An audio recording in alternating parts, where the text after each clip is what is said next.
Oh, hey. What's going on?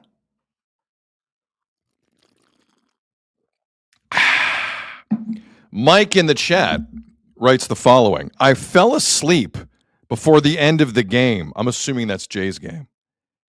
I missed it. You know what? A lot of people commenting on Toronto sports fans leaving the end of the Blue Jay game early. A lot of comments. A lot of people being free and easy with it. Let's talk about it. Hit it, Azzo.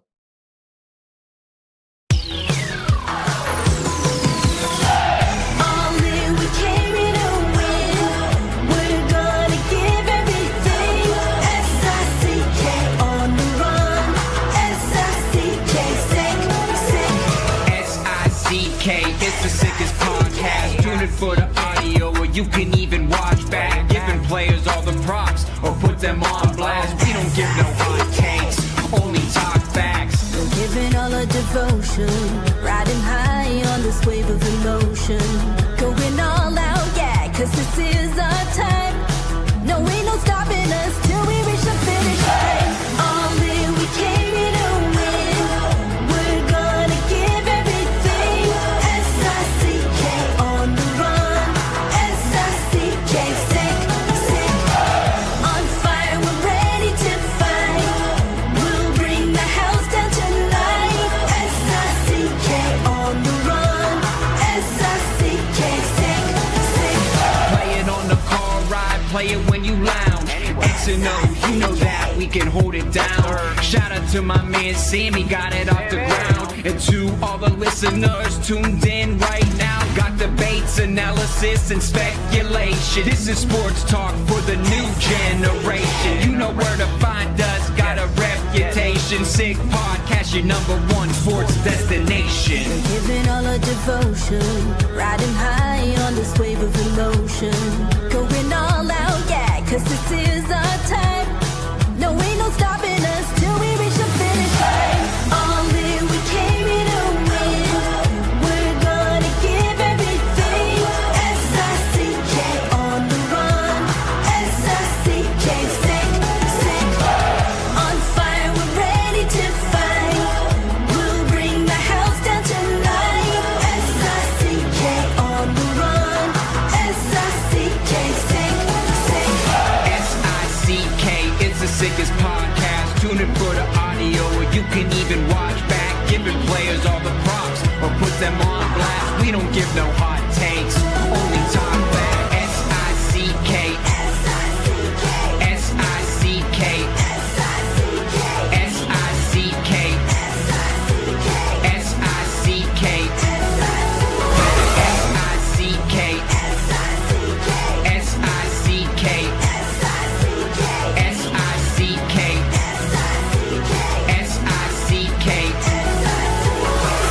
All in, we came here to win.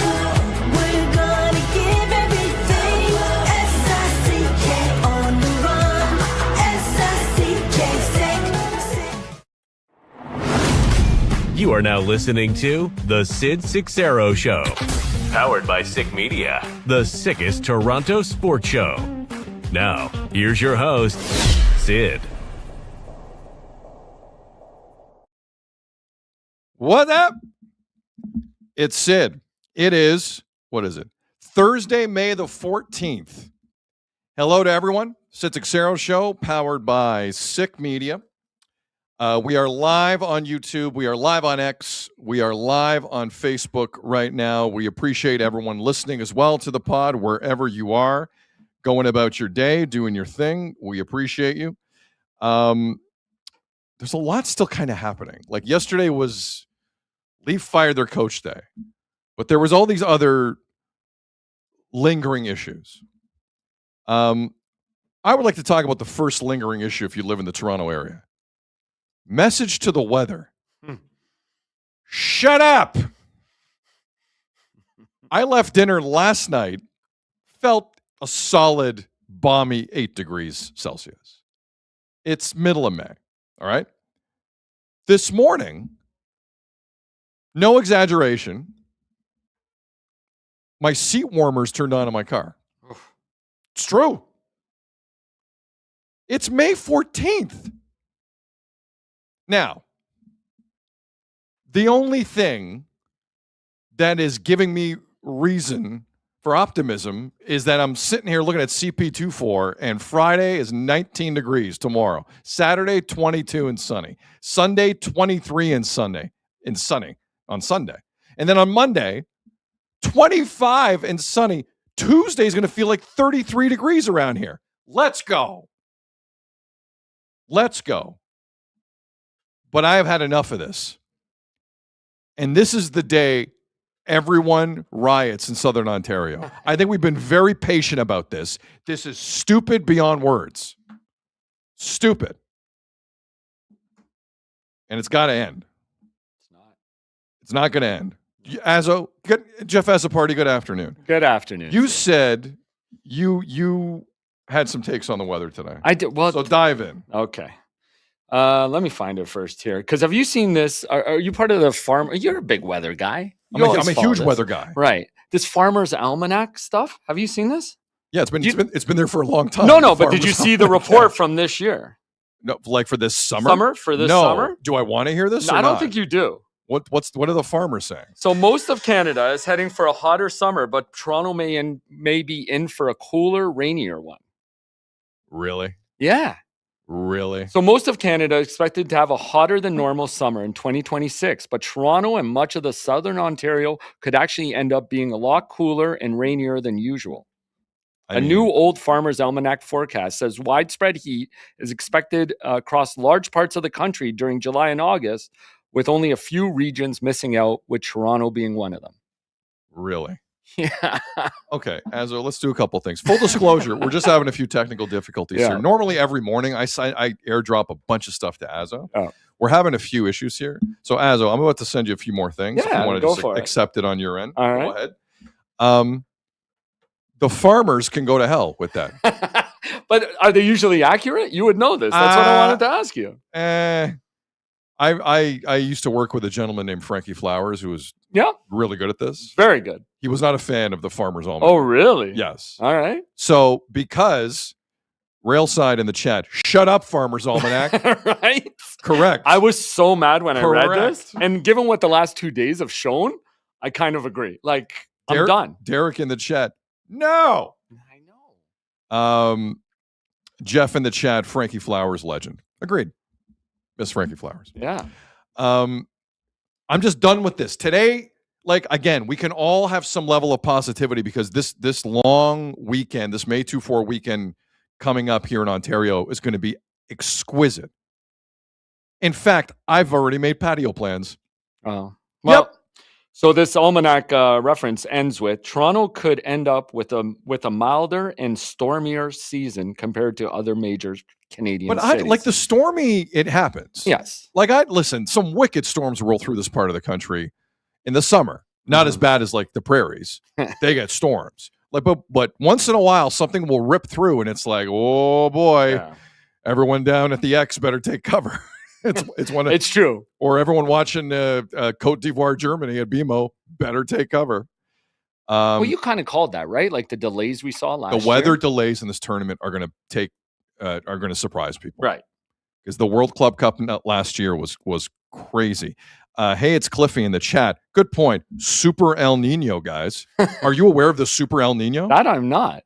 There is it's like someone farted over the Pacific Ocean, and this warm mass is now rising to the surface, and it's going to cause chaos around the globe. Whatever that means, I don't know. And I'm not an alarmist, but you're probably going to die. I'm kidding. But this Super El Nino thing is something they're watching. And the last time it happened was not good. Yeah. It was no bueno. It doesn't sound good. It was no bueno. El Nino itself is. Andrew in the chat, 2 degrees hotter. Now, that doesn't sound like much, but in the world of the Farmer's Almanac, that makes a big difference. So we're seeing a lot of, what does that mean for the Dome at the Rogers Center? Is it going to be closed for most of the summer? Probably, which sucks, man. It's so much better when it's open. It's true. But again, I don't need the Dome open to have a good time at the Dome. I do. Give me a Friday night. I know, but you're like a prima donna person. That is true. Hey, Cliffy in the chat, it'll be closed for sure at the Dome. I'm sure it will. You know, Gosto in the chat. You know who didn't read the Farmer's Almanac? The city of Toronto and those amazing bleachers at BMO. Did you walk? You walked past them? I walked by him yesterday. Because Azzo was at the Tempo game. We'll get to that in a second. Let's go Tempo. First career win for the Tempo. Congrats, first franchise win for the Tempo. Great win. Good really job. Good win. So you walked by the much talked about scaffolding seating at BMO Field. It did. What do you think? From the base, it looked better than it could. It's a long walk up there, and they like hang over quite a bit. Really? Yeah. So I can see like if you're lower on it, it would seem it's a long way up. It's a lot of flight of stairs. It's a far way up, and it projects out a lot. Like I was surprised. It looked better than I expected, but it still didn't look great, especially if you're at the top. James in the chat, 29 degrees on Monday, guys. Relax. But it's not that now. That's it. That's what we're talking about. But then I think Tuesday goes back down, doesn't it? James, I hear you. Still pissed. Ass warmers turned on in May is crazy. Unacceptable in the car. For the long weekend. Unacceptable. Oh, my God. It's nuts. But isn't this what's been annoying? We get the one really nice day, and then it just goes back to, like, it sucks. No, I don't think. See, I haven't. You want to look at the long term? Yeah. Screw the Farmer's Almanac. I got my trusty Weather Network app here. Because those of us in Toronto and the surrounding areas have been looking forward to this type of change. Man, farmers are taking a beating in this chat right now. Farmer's Almanac, dude. Oh, no, dude, you're right. Yeah. After Wednesday of next week, it goes back down. It's back into the teens. When you get the little tease of it and then it turns to crap again, it sucks. It teases you with the nice weather. Dude, just when my pool's going in, the weather turns back to cold next week. I swear to God. That's the schedule. Sorry, got to open the pool. Donald in the chat, are the Farmers predicting Vladdy gets 10 home runs this year? I think they actually have him at 8, don't they? Oh, I don't think the Farmers are even that ambitious. Cranston not Cranston, forgive me. Let me go back. Kleinsasser in the chat. Italy could have used El Nino as a striker. Fernando Torres. Shout out Fernando Torres. Does every sport have an El Nino? Isn't that Tatis's nickname too? No, Tatis is here. You take time off. You take the bat. Oh, who's the Philly player they got? Who's hitting home runs for them now?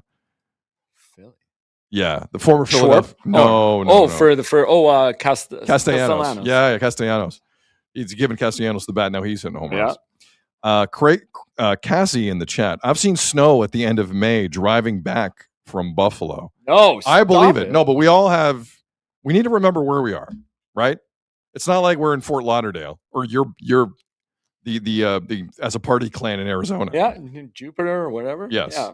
All right, so that's the end of my weather complaining because I have to do that off the front of the show. It's idiotic what's happening in Southern Ontario today. Brutal. Idiotic. Brutal. And their golf courses open. They're like, you want to go play hockey out of the 13th hole? Keeps the drinks cold. It keeps the drinks in the bags cold. We're good. Daryl in the chat. Would you rather have this today or minus 30 and 60 centimeters of snow? Stop whining, Sid. Whoa. We don't have to swear at each other. Yeah. We really don't. How about this in the chat? Ghost of Manoa. What's that handle all about? Thank you for feeding us, but screw your almanac, farmers. The Ghost of Manoa in Southern Ontario. That's his handle. That's funny. That is funny. All right. Back to the Toronto Tempo. Yes. Because the Toronto Tempo win game number 1 in their franchise's history. Mm-hmm. In their second game, Marina Mabry, 26 points last night. Yeah, she was on fire. Right person to build a team around. She can ball. Boy, she was really impressive. Now, Connecticut leaving her available in the expansion draft was kind of predictable. It's not like she had a great year last year. She's having a great start to this season. She looks good, man, on isolations or fadeaway, like her fallback threes. She looked great last night. Because everyone's dunking on the Connecticut Sun for leaving her available. Yeah. I mean, whatever.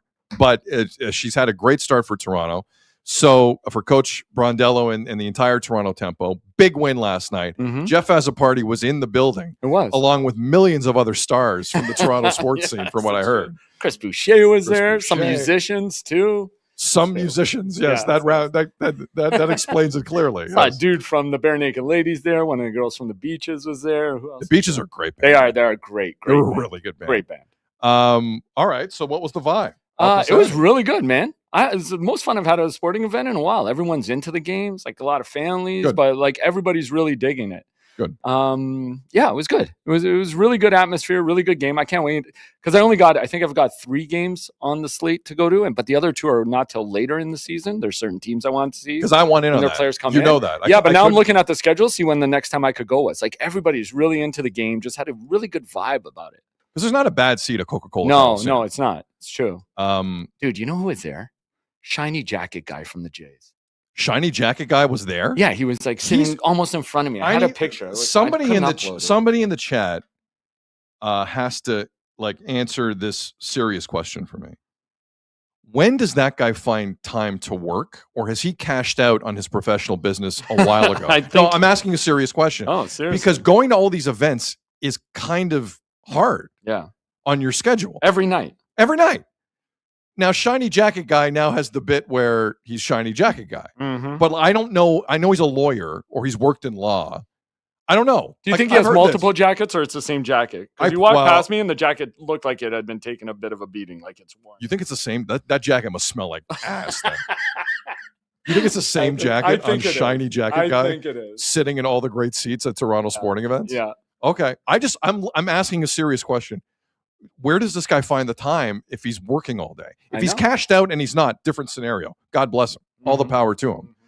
But I'm still working under the pretense he's doing stuff. Yeah. Well, you would imagine. We all need a job. Life isn't cheap right now. Sorry, did you talk to Shiny Jacket Guy? I did not. He was way in front of me. He was like, I was in the corner. It was great seats. Okay. I did talk to a fan. Somebody stopped me while I was going to my seat, telling me how much they love the show. Oh, nice. Love the show. Then he said he agreed with 20% of what we say, and he grouped us together. Like, I only agree with like 20% of what you say. Oh, you're part of the 20% with me. Yeah, good.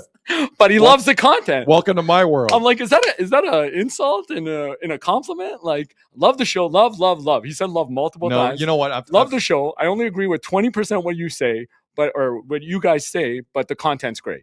I have to be honest with you, Azzo. Because let's remember, Azzo's 3 months into his on-air career in the broadcasting field, and Jack in the chat. Just back to Shiny Jacket Guy quickly. Yeah, Jack in the chat. Shiny Jacket Guy has a full-time gig. You got to commit. That's respect. That's respect. I'm sorry if he's working every day pulling that off. And Toronto sports like that. Like, come on, that's pretty good. Sorry, back to people disagreeing with you, because I've had a lot of because someone coming up to you and saying I disagree with a lot of what you say, but I listen every day. Yeah, is all you good. need. Yeah, I agree with you. I was very thankful for it. Really nice guy. I have made mortgage payments in my life with people telling me that. Yeah, for sure. I got you should have zero problem. You know what's death?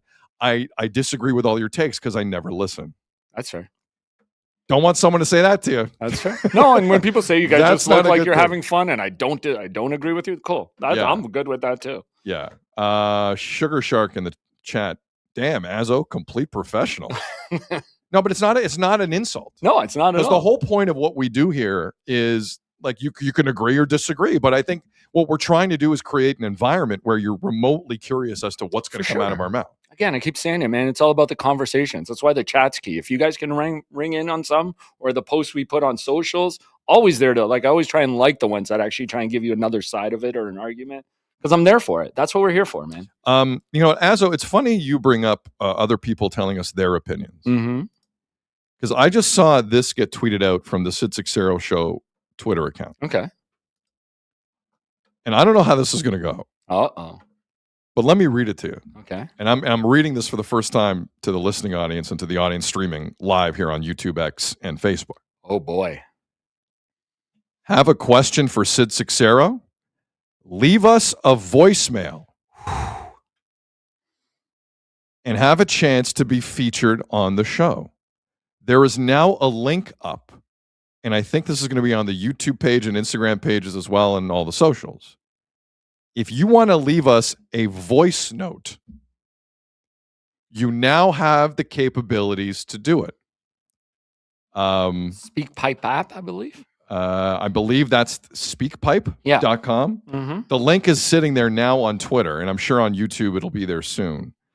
And the picture is my face, and it says, "We're taking voicemails.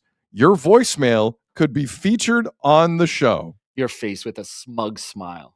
Now, I believe. Do you want to hear the voice note? Because they asked me to leave like a greeting message for this line the other day. I don't know if you heard it. I did not. This is let me find the voice notes that I had. Now, there's an element to me that thinks this could be amazing. There's another element to me that is a little concerned as to what might happen here. So they asked me to write a greeting for this. Yeah. This is the greeting I wrote. Hi, it's Sid, and you've reached the Sid Seixeiro Show hotline, powered by Sick Media. If you have a comment on the show, please leave it at the tone. If you just want to leave a profanity-laced message, I gotta warn you, it will never see the light of day. But hey, if it makes you feel better, knock yourself out. See ya. All right, so this is going to be interesting. What I don't know is, you got all the clips, Azo. Nice. We're ready to roll here in a second. I think so. What? Just going through the checklist. So give me one. No, all good. But I don't want to be flipping A in the chat. For Sid, press 1. For Azo, press 2. I like that. That's pretty good. AI Sid by Ryan. I sound like AI Sid in the message. I kind of do. Again, I just don't know who the poor person is who's going to have to go through every message, because there's going to be some people on there who are you angry. Trying to tell me it's going to be me? Is that what you're trying to do right now? No, I'm not saying it's you. I think that's what Has Sick Media said it's going to be you? On the holiday Monday? No, I'm not doing that too. I am not doing that too. Okay, so let me get the verbiage right. You sure you didn't have a meeting about this on your own? We had it on the chat. You saw it. The Sid Seixeiro Show voicemail line is open. This has the potential to be both amazing and horrific at the same time. And here we go. And here come the messy supporters. So we'll see. We'll see how this goes. Again, we have full control, obviously, over what we run and don't run. I do want to encourage like decent calls, because they'll make it on air. 100%. We'll run them. Why not? Why wouldn't we? It's good content. It's funny. So people in the chat offering to go through them all. They think it would be hilarious. Or you would need psychiatric help by the time it's done. It's one of the two. That too. All right. So this is a Sammy Cavallero idea. Sammy's not led us astray yet. Sammy believes this is a good idea. His ideas are usually kick ass. Yes. So I'm not doubting Sammy, but I just don't want to be the one to have to hear everything, because there's going to be some pissed off people. Sure. Daryl in the chat, call 1-900-HOT-STUFF. The Sid Seixeiro Show. Chris in the chat, Knobber calling. Oh boy, looking for a job. Maybe Chris Knobloch. We'll get to the Oilers here in a second. Now awake in the chat, not a good idea at all, guys. Nope. You know, go ahead. We'll find out together. We will. We'll find out together. We will. So anything else on the tempo? It looked like a great atmosphere last night. Dude, it was amazing. I meant to look this up, but I thought Kiki Rice, I'm not sure she had a point in the first game. She looked great on the court. She looked a lot better last night. She looked a lot better. Yes. She was driving the lane, looking good. And Kia Nurse on the court, just taking a leadership role, which you like to see, and seeing her out there is great all the time. Brittany Sykes was amazing. She looked really good. Like there's pieces here, and they looked really good, and they started to pull away in the second half, and they did. It was great to see them get their first win. For sure. And the girls the ladies speak so well after the game, and they seem to know what they're in for with this inaugural season and being like the first team in Canada and Toronto. Like, I don't know. I'm becoming a huge fan. Like I said, I'm looking at the schedule to see what the next game I could go to. I'm here for it. I was disappointed I couldn't make it out last night. I didn't buy any tempo gear, though. I got to get to that. I got some during my time on a morning TV show. I have some tempo gear that I will not be giving you. But yes, shout out Teresa Resch and everybody there, because it seems like they're putting together a good squad. I was really impressed. Impressed with the game and the squad. They looked like a lot more. Again, no one would have criticized the tempo last night for a team that has basically been together for a couple weeks. Yeah, the franchise has been planning for 30 days, but they haven't even had 30 days together. Right. Mabry's been great. Yeah, like she's been outstanding. So she's legit. She can ball. Dude, what if the Tempo get in the playoffs? I think they will. What if the Tempo between the Leafs, the Jays, and TFC this summer are the only Toronto team that make the playoffs? And what if the Argos are the one team that doesn't make the playoffs? By the way, did you see the Argos story because of the World Cup? I did. They're going to play at a Guelph again. Oh, no way. Yeah. I missed that. Yeah. Really? They're going to be there for a bit. They're going to be there for a bit. Sean in the chat. The chat loves this voicemail line. Oh, of course they would. Loves the voice. Sean in the Yukon. Dangle is going to prank you guys every day. Sounds like him. It does sound like him. But we still need the chat. Like, we need both. No, the chat's not going anywhere. Yeah, definitely not. Yeah. All right, so let's dive into. Let's do the Jays. Have that one picture ready here, Azo. Yep. The first one I sent you. Just loading everything into the system. I have to. I think we're good. I have to verbally let Azo know because again, we were really late on sending clips to each other today. I'm sorted. You just throw it. You good? I got it. All I right. got you. So let's go back to last year, and a lot of people are going down the road of kind of what was the turning point last season, because for a while the Jays kind of looked like this, a little lost. They look worse this year, if I'm being honest. But they did look a little at sea for the first 2 months of last season. And there was a road series in Arlington, Texas. Ironically enough, after they got thumped again by Tampa. It was last May. They went into Texas. It was the last game of that series. And it was tight. And the Jays needed something good to happen. And those were the days when a young whippersnapper named Bo Bichette was still in uniform. Bo Bichette, I believe, was scoreless the game. He went deep for a 2-run home run on May 28th of last year. It was a Wednesday. It might have been getaway day. It might have been an afternoon game. But he went deep. Big home run. Big home run for the Jays. Jays go on to win the game 2-0. And basically, they never look back. It was definitely a moment where the season is hinged. You can point to that. And that's where things started to pick up for the Toronto Blue Jays in 2025. And, I think most seasons in sport that have a big swing, I don't care what sport it is, you can pinpoint something. Whether an injury leads to an opportunity or a big come-from-behind victory, we've seen it a bunch of times. This season with the Leafs, you never saw that moment. But for most teams that have good years, they have that moment. For the Sabres, they fired Kevin Adams. Good moment for them. And all the 20 and 21-year-olds who he drafted, Hellenius and Zach Benson, they're playing great hockey. Funny how that works. But I digress. So last year, May the 28th, I think most of us agree that's when things changed for the Blue Jays. Was last night another one of those moments? Now,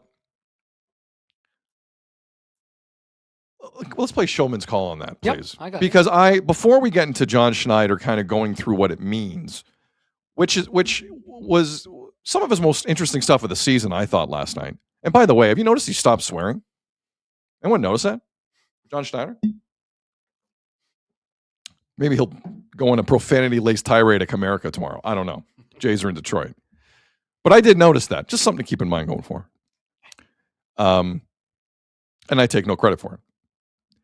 But last night, Dalton Varsho in the 10th hits a grand slam to win the game against a team that has been blowing your doors in for the entire season. Now, before we run Showman's Call on this,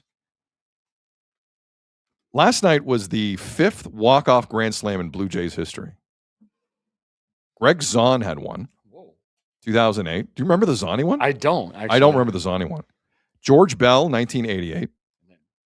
And then the most bizarre moment in Jays history when Steve Pearce did it twice in like 3 days. Yeah, do you remember less that? than a week. I totally remember. He did it. It's 2017. It was a week in July. He did it on the 27th. Canada Day? Around Canada? It was around Canada Day. Yeah. Yeah. Yeah, I remember it. He did it on the 27th, and then 3 days later, he did it again, Steve Pearce.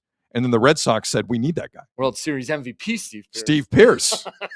Did he win the World Series MVP? Didn't he? I thought he did, or he played Shut really up. good. I know he played okay for them. He won the World Series, or it might have been an ALCS MVP. Yeah, maybe. He won an MVP. Did he win a World Series MVP? There's no way. World Series MVP 2018. Yep. I take it back, Steve Pierce.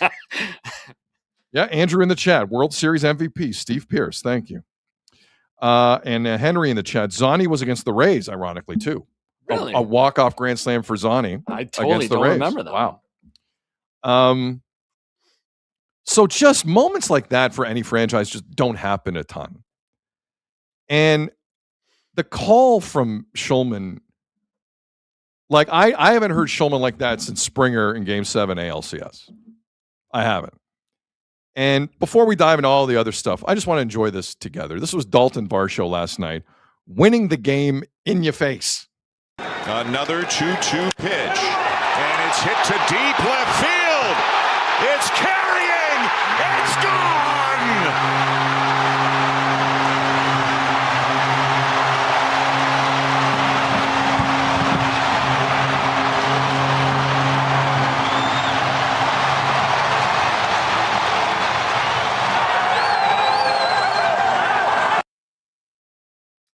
M. Pierce in the chat. John Schneider met Danhausen and didn't want to be cursed. No swearing. No swearing. No. Does Danhausen not swear? No, of course not. What do you mean, of course? I don't know Danhausen like that. Damn, I'm supposed to know that bit. Only like... I've seen 2 bits of this guy. Honestly, mildly entertaining. Oh, my God. Now we're cursed. You should be cursed. Now we're cursed? You should be. Not me. I watch him. Mildly entertaining. Danhausen reminds me of the WWE era before the Attitude Era, when things were weird. It's a little bit of throwback. When guys would, like, here's the hockey player, and a guy in a mask comes out. Puck. Well, his name was Puck. Doink the Clown, like that time. Dink. Don't forget Dink. Sorry, Dink. Dink was inappropriate. Doink and Dink. Doink, I remember. Yeah. But like that was a hell of a moment last night. Great call as always by Dan Schulman. And here's what I don't like. Here's what I don't like. People criticizing Jays fans for leaving early. This is Toronto. 2 things about the Jays. 1, the way they've played this year, you can leave early. 2, traffic in this city says leave whenever you want. Tell me about it. Traffic in the city of Toronto. Do not do that to Jays fans or any fan who ducks out of a Toronto sporting event early because they don't want to spend 5 hours in traffic trying to get back to Vaughan. Or can't fit on a train because there's only certain trains around. Yes. The trains that'll be ready for the World Cup. Yeah. Oh, yeah. Danke Shane. Here comes Germany. You'll be ready for that. Sure. Go. You know what Go Transit stands for? Go somewhere else for transit. Do not criticize Toronto sports fans for having the sense to know if they don't leave now, they won't get home till 6 a.m. Criticized by folks who don't go to sporting events at all, by the way. Stop it. Stop it. It's a lazy thing. It bothers me in Toronto. You want to do that in other cities with infrastructure? That's fine. Toronto's falling apart. You got to try and gain your advantages when you can.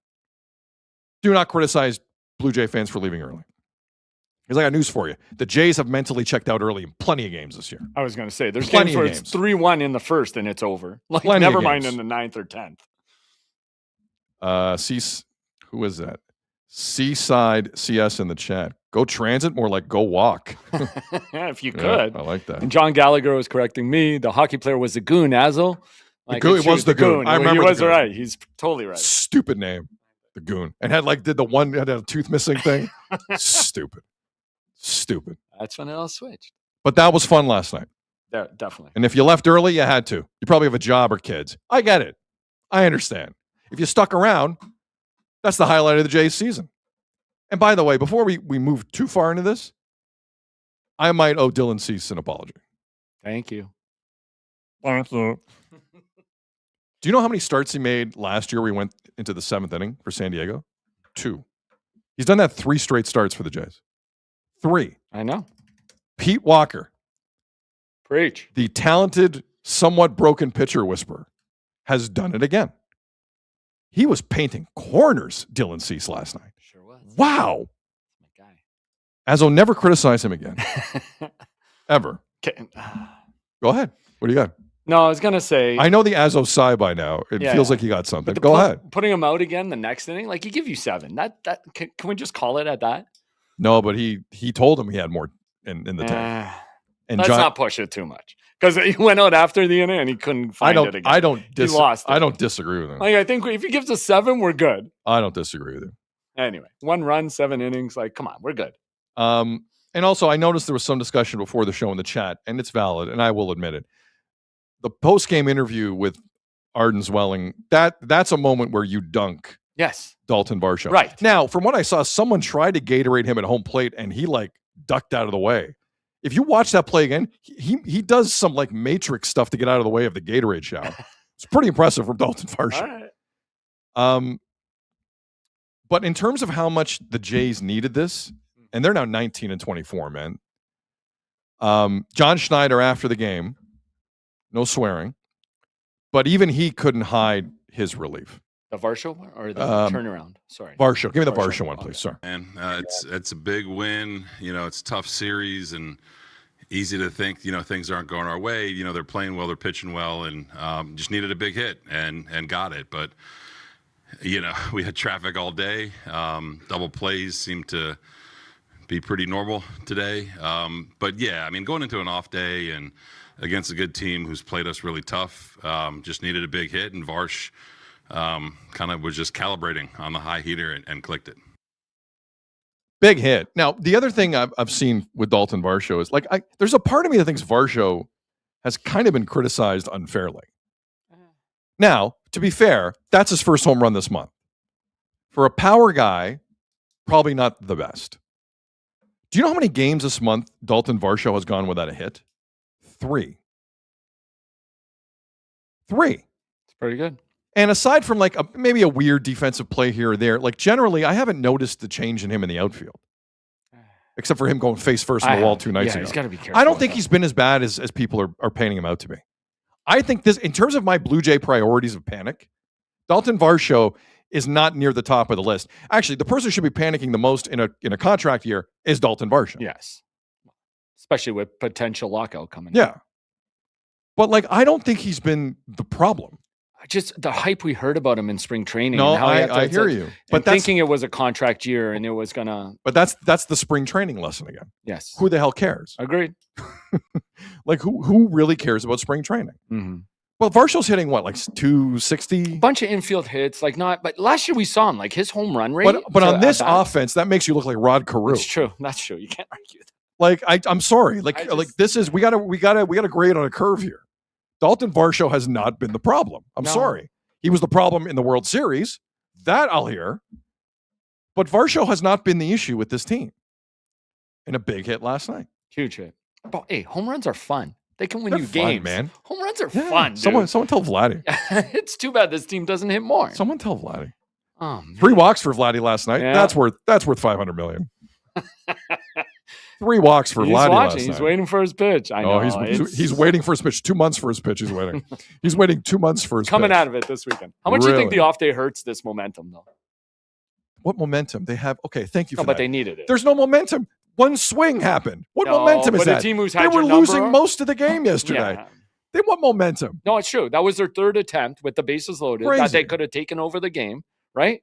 Varsho had a chance earlier in the game with the bases loaded and missed it. Didn't come through. Correct. Clement had one. Correct. Didn't come through. Like 3rd time's the charm, I guess. They were putting runners on the bases, and eventually it's got to come through.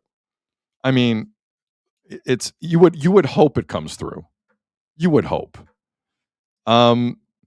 Okay, so now the issue becomes, can you, after hearing John Schneider talk about, that's a good win going into an off day. Is this last night potentially the Bo Bichette moment from a year ago? Is this potentially the moment that wakes everyone up? Is this potentially the moment that starts off a crazy skid? Now, keep in mind, the reason 2 nights ago bothered me so much is Toronto's superpower last year was what? Comebacks. Right. 48 was it? And it was 49. 49. And 2 nights ago, they managed to come back again, but couldn't close the deal. Baby steps. If their superpower is gone and someone has shoved kryptonite down their pants, they're in trouble. So 49 comeback wins for the Jays last season. They have 4 comeback wins after being down through 6 innings this year. I know it's not exactly 41 games so far? Something like that. Yeah. 19 plus 24. What is that? Yeah, 30. 43. 43. So that's what's worrying me like the most. And let's be honest here. A lot of games in that stretch for the Jays last year shouldn't have really won. That's true. There's an element there of resilience and intestinal fortitude. There's also an element there of a little lucky. No, for sure. Little Can I lucky. say something? Go That's ahead. that's why the Rays remind me of the Jays this year, because they're disruptors.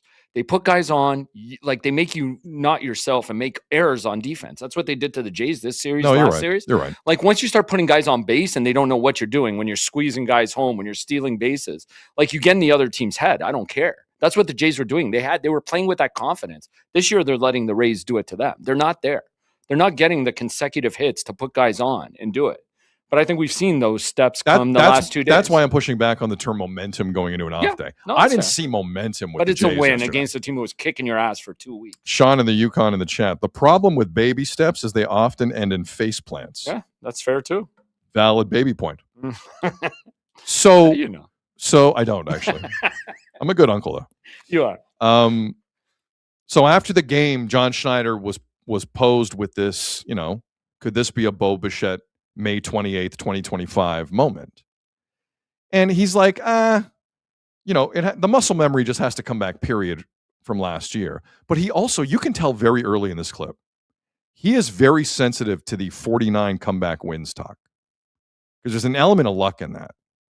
And obviously, if I were John Schneider, I'd feel the same way. This was telling last night. Listen to Be big, you know what I mean? I think there's always moments throughout the course of the year that you can say, yeah, like, okay, like that was big. That was a big hit from Varsh, Again, I hope at this point everyone's kind of over last year and the narrative and the 49 comeback wins and the this and the that. You have to go do it, and you have to just be able to create your own luck sometimes, and you gotta be ready to punch back when you get punched in the face, So it doesn't happen every day, but I think when it does happen, it just allows it to happen more. I said that a lot last year. John Schneider has a tell. Do you know what his tell is? When he brings up a stat he doesn't like, his voice goes an octave up. Play that again. Be big, you know what I mean? I think there's always moments throughout the course of the year that you can say, yeah, like, okay, like that was big. That was a big hit from Varsh, Again, I hope at this point everyone's kind of over last year and the narrative and the 49 comeback wins and the this and the that. You have to go do it, and you have to just be able to create your own luck sometimes, and you gotta be ready to punch back when you get punched in the face, So it doesn't happen every day, but I think when it does happen, it just allows it to happen more. I said that a lot last year. Schneider also has said that a lot when he brings up like IKF, and you guys are going to talk about IKF at third base, right? Yeah. And then you guys you're going to talk about bringing in Trey Savage, and Hoffman's like, well, his voice goes up. Yeah. It's very very easy tell from John Schneider. Jeff in the chat, Schneider really wants to swear. Yeah. Yep, you can tell. I think he's been talked to. Personally, Well, he hasn't sworn in forever. Or you could swear when you're winning. When you're losing, What do it's you mean you harder. can swear when you're winning? Because it's all fun and funny. Like you can have a better time and you can drop the S word here or there. Like I think you can have a better time and it's more lighthearted when you're winning. When you're not winning, it's harder to swear because then it sounds a little bit different. Now awake in the chat, Hoffman is useless. I mean, they do put a guy on second base in extras in the regular season, right? Yeah. Like that's I'm struggling with that one. My problem is just stop telling me how good his stuff is. Let me see it. Right. I don't need to see problems. I don't need to hear how great he's been. He's part of the team. He's going to be in there. You have to put him out in situations like that. Just let him get through it. I don't need to be told how good his stuff can be. Let me see it from the guy. Chris Benny in the chat, Schneider gone by the All-Star break. Whoa. Well, we live in a world. Hey, Chris Knobloch's about to start his 3-year extension. You brought that up yesterday. Who knows what's going on in this country? Yeah. Is it the right move or not? I don't know. We'll find out. We'll see how pissed Rogers is. We'll see. I don't know. Can I say something too? Go ahead. I think I've changed my tone about referring to last year. In what way? Saying putting last year behind us. I don't think they should do that because I'm kind of sick of hearing that.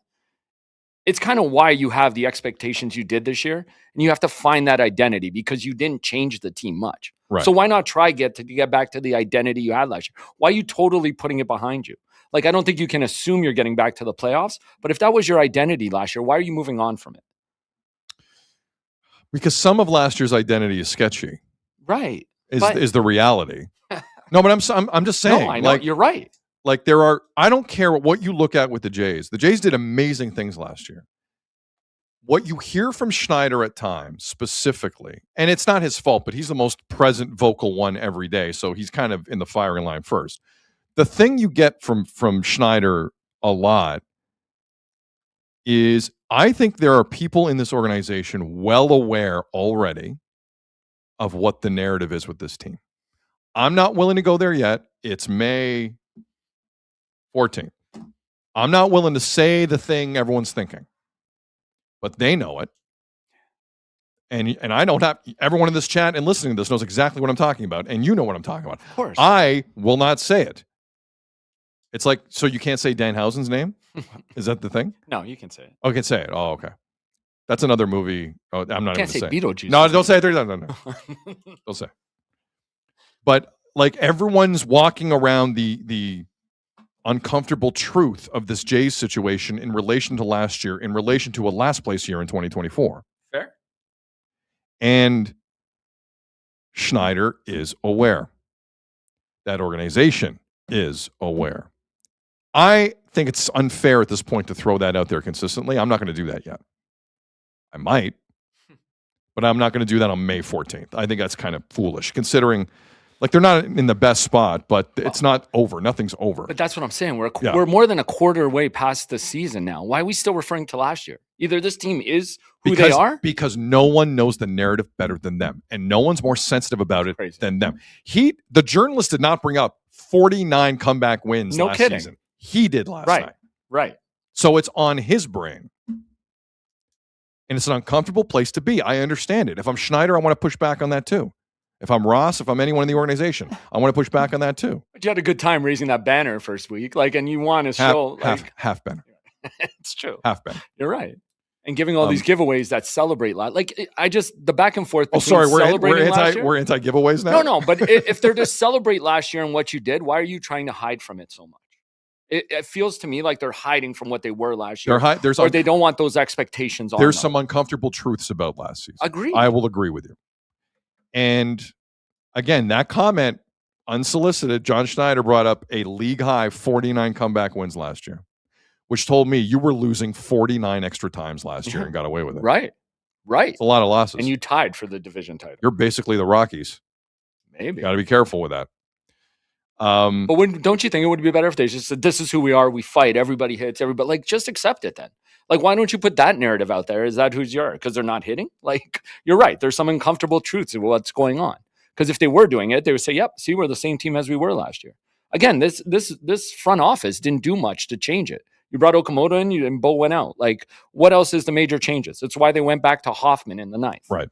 There are no major changes. So why not just say you are who you were last year, unless you aren't confident that you are? I don't disagree with it. Clone in the chat writes, don't you dare take away my Domer hat giveaway. I need it back. Is there one? That's a good one. Oh, dude, Domer hat. People are going to be throwing elbows to get the Domer hat. It's Domer. Actually, that next bobblehead with Jose and Edwin, it's pretty cool. Sorry, there's a bobblehead with that? Both, when they used to do the flex celebration. The cease looks good too. Yeah. You know, it'd be hilarious if he decided I'm done with the mustache the day before. See, now he's pot committed. If he gets lit up one day, maybe. When that is your bobblehead, you are in it. You are absolutely. I wonder if that's part of the contract. Here, we'll pay you a bit extra. You got to keep the mustache. True. So here's the other thing. Couple stats.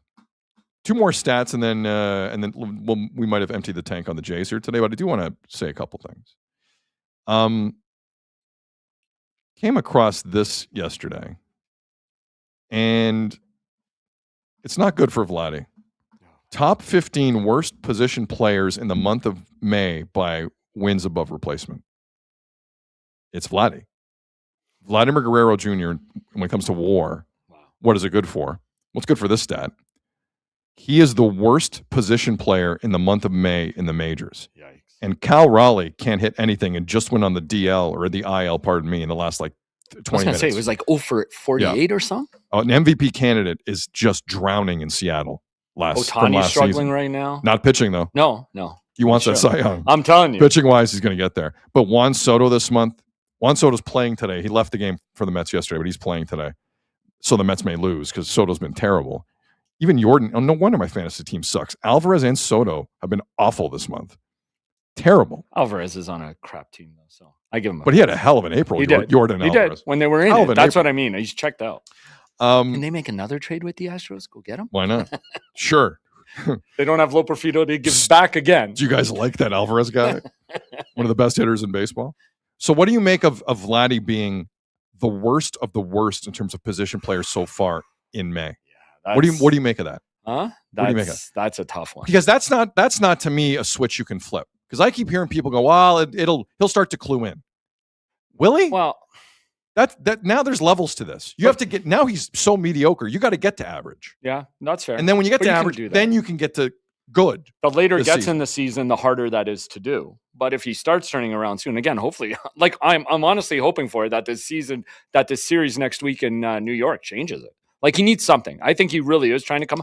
And by the way, I heard the guys talking like he spent 7.5 extra hours in the cage.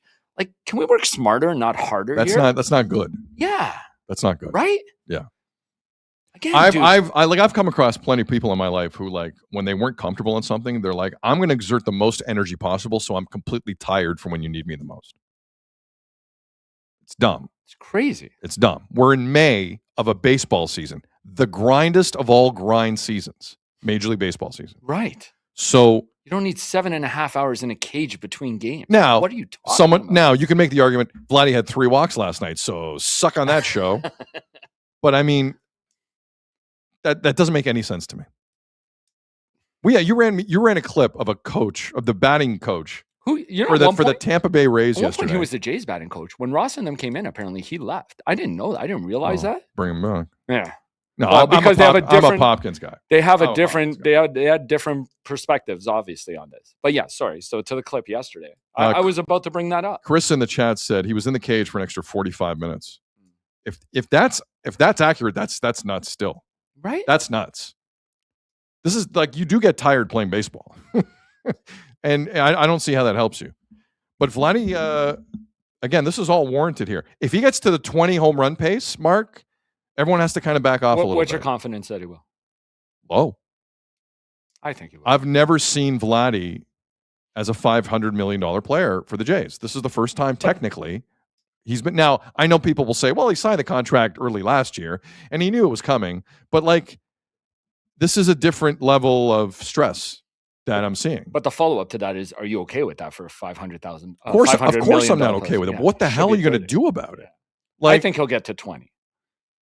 That's a crazy bar for a player making that much money. No, I agree. That's a crazy bar. I agree with that 100%. I wish he would get to 30. Honestly, I think he'll finish around 28. I think it's coming. It has to, man. Mark in the chat, was Chris Knobloch fired? Yes, he was.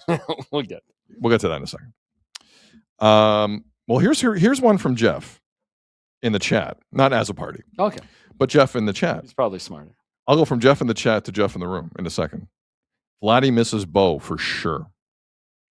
In what sense? I don't know. He had 23 home runs in the regular season, Vladdy, last season. But in what sense? Taking pressure off? Well, maybe another bat behind him. I guess that's the insinuation that's being made in the comment in the chat, I believe. Here's the big stat that no one's talking about. This is the one I want to sit on, Azo, for a little bit. Okay. Do you remember, like, there were a lot of Leaf fans around Christmas when things weren't going, or when things started to go well a little bit, and a lot of Leaf fans were like, "Here we go, 5-game winning streak. Here we go, 5-game winning streak, whatever it was." Yeah. But there were folks in the market going, "Guys, do you know the pace they now have to play at, considering the hole they've dug for themselves?" Enter the Jays this season.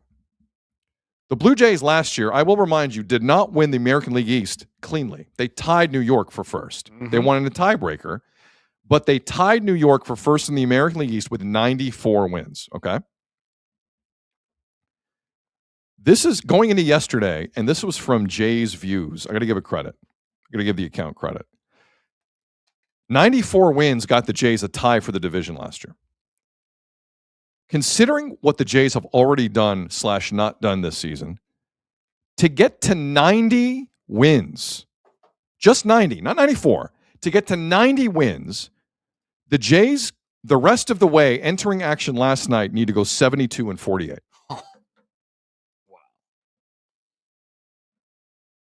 Seriously? That's 600 baseball. Now, they kind of did that last year. Last year's not this year. Like, I guess my point is, these are now like multiple years of crappy starts under a John Schneider team. That's now a constant. Like, that's something you can put out there to see for the world. That's how that John Schneider does not have his team prepared to start the season. It's pretty obvious. And if your whole strategy is let's play 600 baseball in June and everything will be okay, you're dead. John Schneider's not going to see 2028 as a Jays manager if he doesn't clean up the starts of the season. There is no way the Jays are playing 600 baseball the rest of the year the way that the roster is put together. They're not. So I'm not saying don't stay optimistic. I'm not saying you don't have to be a positive Jays fan.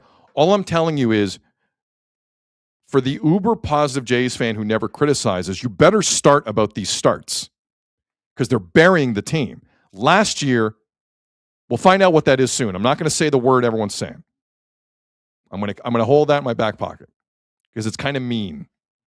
Could be accurate, but it's kind of mean. So I want to keep it back here. The Jays, to get to 90 wins now, 94 got them tied for the division last year. To win 90 games, 72-48 entering action yesterday.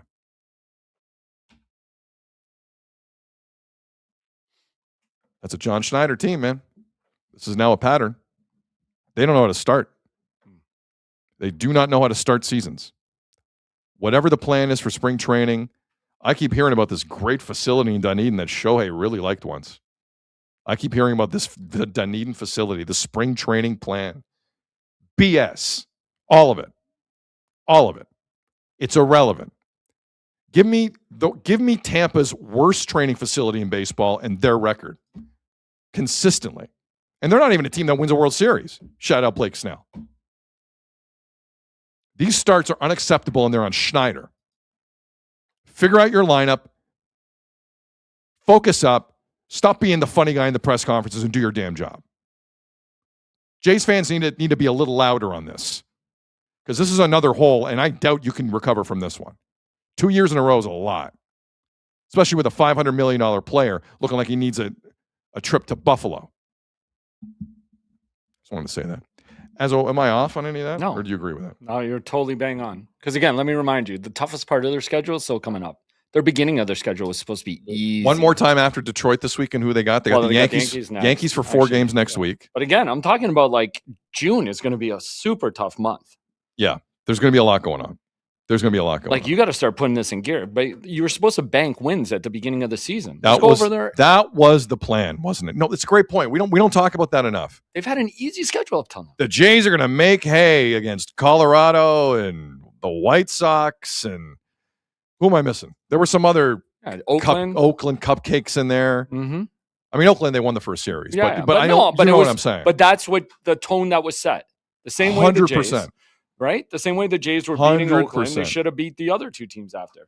So they have New York, they have Pittsburgh, they have Miami, then Baltimore, and then June comes around, where it is the Braves and the Orioles again, and the Phillies and the Yankees again, and the Red Sox and the Cubs. Like, dude, Don Mattingly is going to have the Phillies ready for that series. Oh, you know it. I guarantee you.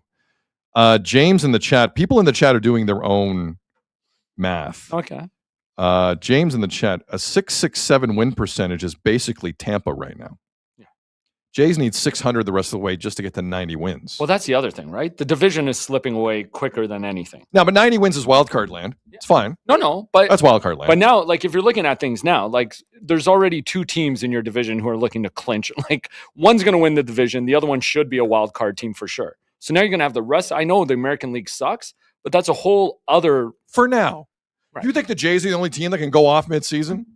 Watch this. No one else in the American League has the potential to go off midseason. Right. No, but I'm just saying, We'll like Yankees and Tampa, even if they play 500 ball, they might still secure a playoff spot. So really, it's the rest of the league fighting for 2 more wild card spots. It's true.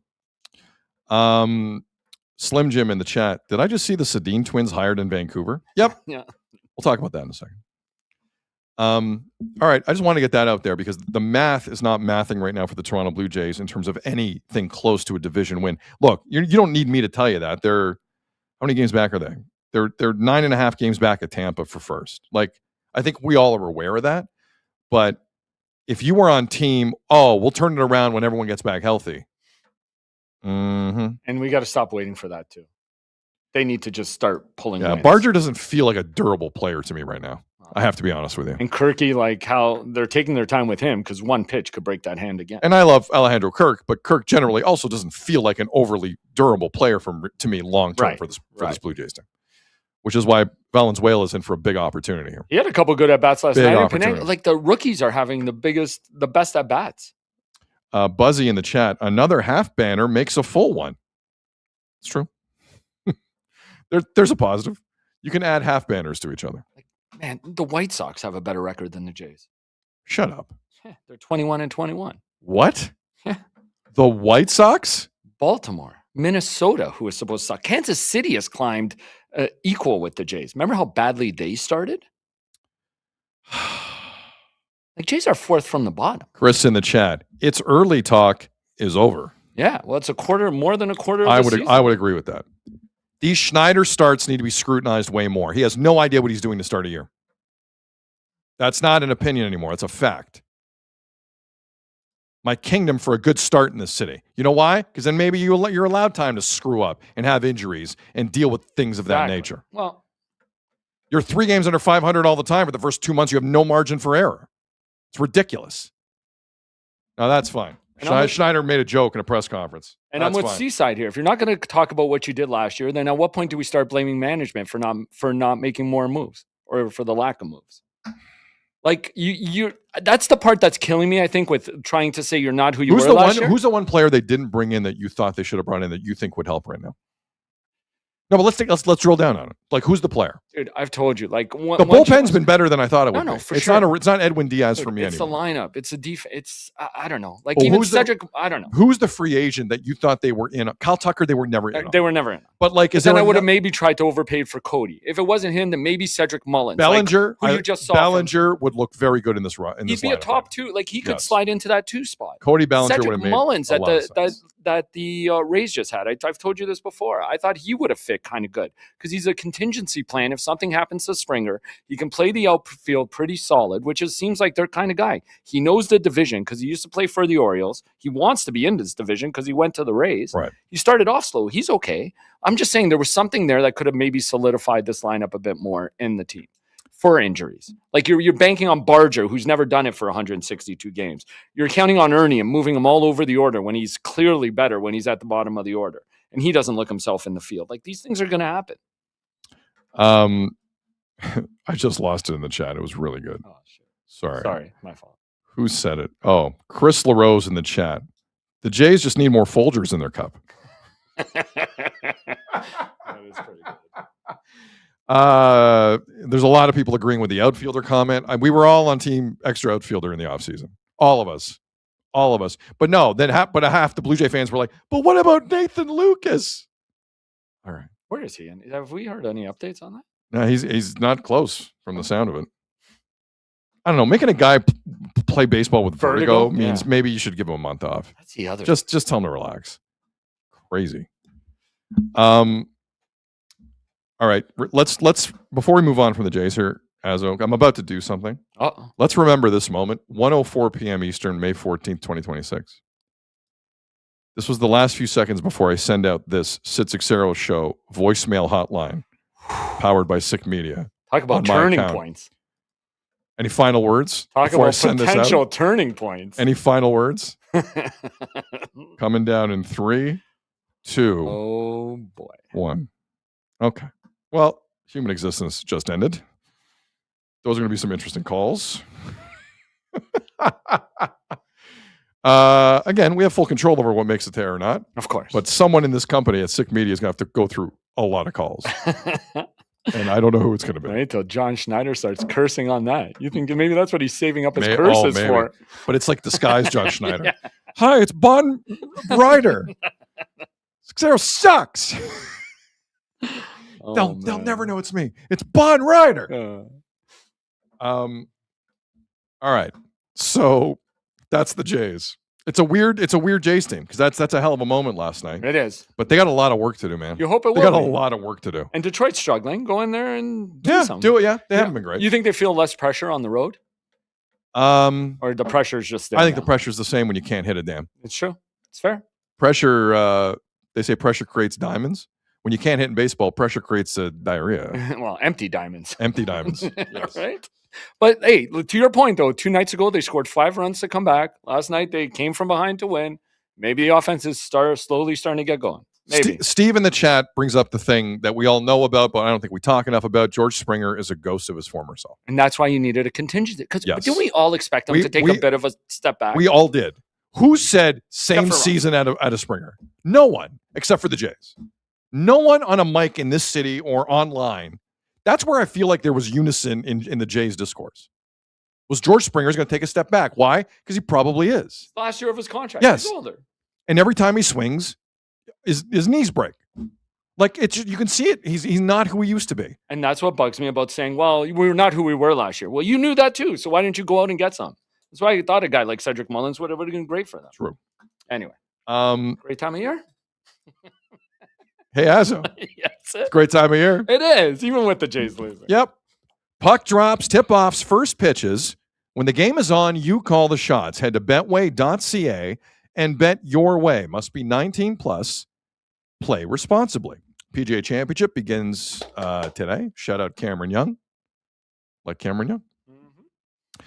All right. So a few days ago, we all walked into the theory, courtesy of Frank Saravelli, that the Edmonton Oilers, in an effort to quietly reach out to recently fired Bruce Cassidy, had the effort not be so quiet.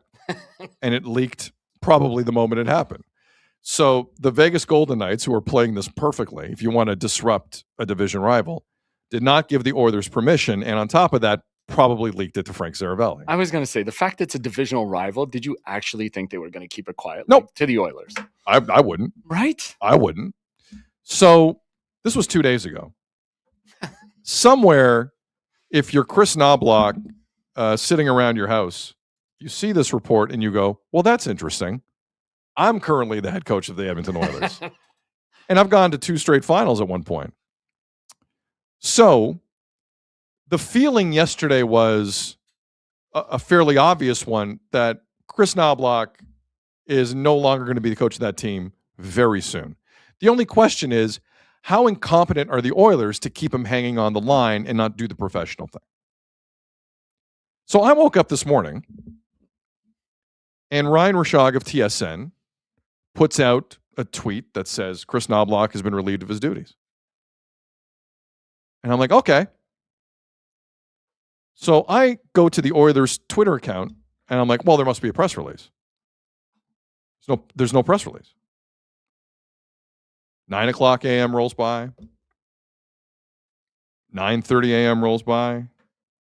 10 a.m. Eastern. Nothing from the Oilers. And around 10:25, the Oilers put out a release. And if you thought the Craig Berube release was short yesterday for the Leafs, you got one less paragraph with the Oilers. The Oilers put out a brief statement on firing a coach who's been to 2 Stanley Cup finals for you. I'm going to read the whole thing. I'm sure this took a long time to put together if you're Oilers PR. I'm going to read the whole thing. Don't blink or you'll miss it. The Edmonton Oilers announced today that head coach Chris Knobloch and assistant coach Mark Stewart have been relieved of their duties. And then they have a quote from Stan Bowman. Here's the quote. Following a thorough review of this past season, we believe these changes are needed. We are grateful for the contributions both Chris and Mark have made to our organization, and we wish them the best moving forward. End of press release. Weird. It's not like Stan Bowman to sweep things under the rug. Whoa. Weird. Damn. Am I wrong? You're right. It's true. So it's true. Stan Bowman got caught and kind of ran away from it and put out a very cowardly statement after 2 days. 2 days. Because we had the spec report After 2 yesterday, days. too. After 2 days. So, in terms of Chris Knobloch, actually, the press conference already happened with Stan Bowman at Edmonton. Yeah. Let me dial this up here. I'm just curious. Got a couple things here.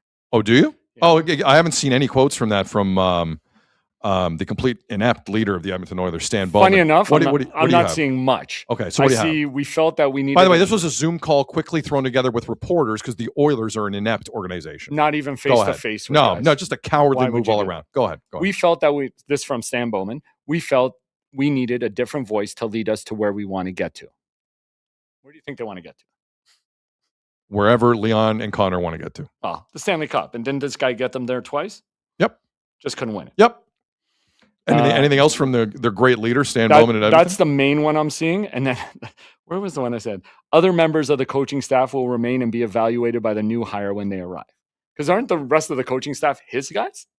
Yeah. Well, it's the same line that Leafs gave for Berube. Right. Well, they fired one assistant coach who was. Let's not get overly excited. excited with that line going forward because it's pretty standard fare. Like whoever the next person is, like to waste energy on that is pointless. No, but I'm saying they're going to let Coffey go again to just bring him back again. I thought that was part of the. Is Paul Coffey really part of the staff? Yeah. I don't know. He's just Kate's buddy. A few things. Can I give you one more?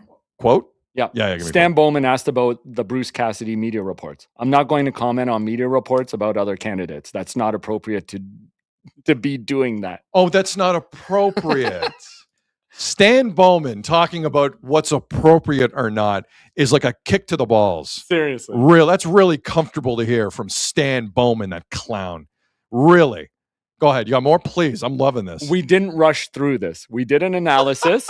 And like I said at the outset, Chris is a tremendous guy. I have a lot of respect for him as a person and as a coach, but we didn't make our decision until very recently. And then once that decision was made, that we felt we had to make a change, then it was just a matter of, I believe it's important to meet with people in person rather than on the phone. Sorry, I almost fainted when he said, we didn't rush through this. Can you read the whole thing again? I didn't hear the whole thing. The first one more quote, time. Okay.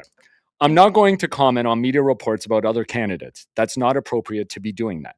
We didn't rush through this. We did an analysis. And like I said at the outset, Chris is a tremendous guy. I have a lot of respect for him as a person and as a coach, but we didn't make our decision until very recently. And then once that decision was made, that we felt we had to make a change, then it was just a matter of, I believe it's important to meet with people in person rather than on the phone. So it was more of a logistical thing. Of course it was. A couple things and Azo, I'm going to ask the chat to help here. Because I think they can find things equally quick for us. Can anyone in the chat find if Connor McDavid or Leon Draisaitl have commented on social media at all on this? I'm just curious. I think I know the answer to that. But this was Connor McDavid's junior coach. So let's remember the context that Connor's people are all around him. So I would like to know if Connor McDavid has quoted on or has said anything on social media, or Leon. I'm just curious.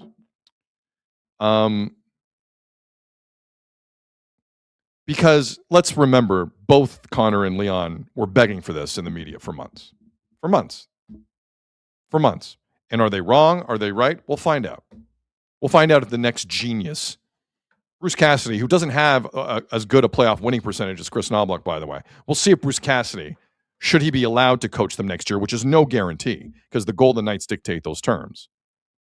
We'll see what happens in Edmonton. We'll see. But if Connor McDavid and Leon Draisaitl say nothing on this, it is a cowardly move by both of them. Cowardly. They push this over the line. Stan Bowman's a puppet. It was the players who pushed this over the line.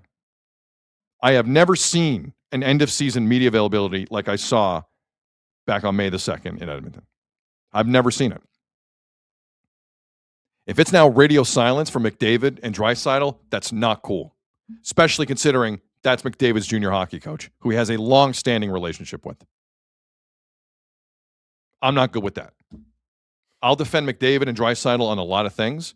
This one's their move. Their move. So if they want to go fishing and be quiet for now the rest of the summer, that's their choice. But if they're going to run the team, speak on it. Put your chest in it. Speak on it. Don't be running for the hills in Europe or wherever you're going on vacation. 2 Stanley Cup finals. 2. Not 1, 2. I'm not even mad at Stan Bowman. He's an idiot. Everyone knows he is. If his last name wasn't Bowman, he'd never get a job in that league. But McDavid and Draisaitl orchestrated the entire thing. Publicly. If that's what they were saying publicly, what on earth was going on behind the scenes after that season ended? And during the season? I'm all for player empowerment. But don't get quiet now. Find your voice now. If there's no post thanking Chris Knobloch, especially if you're Connor. Leon, I kind of understand. Connor, that's your guy. All right? Let's not play this game now. Put your chest in it. Thank him for his time with the Oilers, considering you're the one that drove him out of town with Leon. So nothing, eh? Nothing from Connor, nothing from Leon? Nothing? Stan Bowman was asked about them, and he did comment on them. Bowman on talking to McDavid and Draisaitl during this coaching search. Mm-hmm. We certainly will talk to them, but they don't want to be choosing coaches. That's not their role. He said they don't want to be choosing. He didn't say they didn't choose to fire the coach. Right. He didn't say that. They're in a different category than just a regular player. They're elite players who know this team, know their game. I think we'll have conversations with them, but they're not choosing coaches. Wow. There's a lot of elements to that they're just not privy to, and they don't want the pressure of choosing a coach, so they're not going to be picking the coach. See, you know, the problem in Edmonton is the cat's out of the bag. Like John Chayka can still separate church and state here between the players and what happened yesterday with Craig Berube. He's doing a good job. I thought Chayka did a good job of that. 100%. I don't totally believe it. Of course not. But publicly, there's still evidence to suggest this is a Sundin Chayka show. Mm-hmm. The masks have been revealed in Edmonton. What's the what was the character in Game of Thrones, the man of many faces? Oh, yeah. You remember that? I do. I can't remember what his name was, though. And he coached, I forget her name in the show. She was like the most important character. Yeah, the one who ended up killing. The one who was, I don't want to, in case someone doesn't see. Right, that's so long. By the way, House of the Dragon coming back. That's Dobish. What House of the Dragon coming back, man. You know what the best part of that show is? Dragons. I haven't watched it yet. You haven't watched it? I haven't started. I have to admit, a little slow. Like a lot, like Game of Thrones was a little slow for the first three episodes, and then all hell broke loose and it never stopped. But like House of the Dragon, I recommend. I do recommend. Arya Stark was Arya Stark. Yeah, what a character, man. You know I can't watch because then it's so long between seasons. You got to go back and watch the last season before you watch the new season. Such a pain. What are you, sequin jacket guy going to games all night? You don't have time for this? Don't have time. Working hard. You're not sequin jacket guy who has a job. I'm tired of No. But you can't. The men of many faces in Edmonton have been revealed. Mm-hmm. Who's running that franchise? We've known it for a while. Now it's confirmed. Don't act as if now. I'm just here with the team, guys. That's a Stan Bowman decision. That's a Jeff Jackson. BS. Well, that is not a Jeff Jackson decision. That's not even a Daryl Cates decision. That's a Connor McDavid decision and Leon. Period. End of story. Don't act any different. That's the stuff that pisses me off. Own it. Talk about Knobloch. How Jeff Jackson get the job? Everyone's buddies with McDavid. Right? No one's qualified. I know. Including Stan Bowman. Great.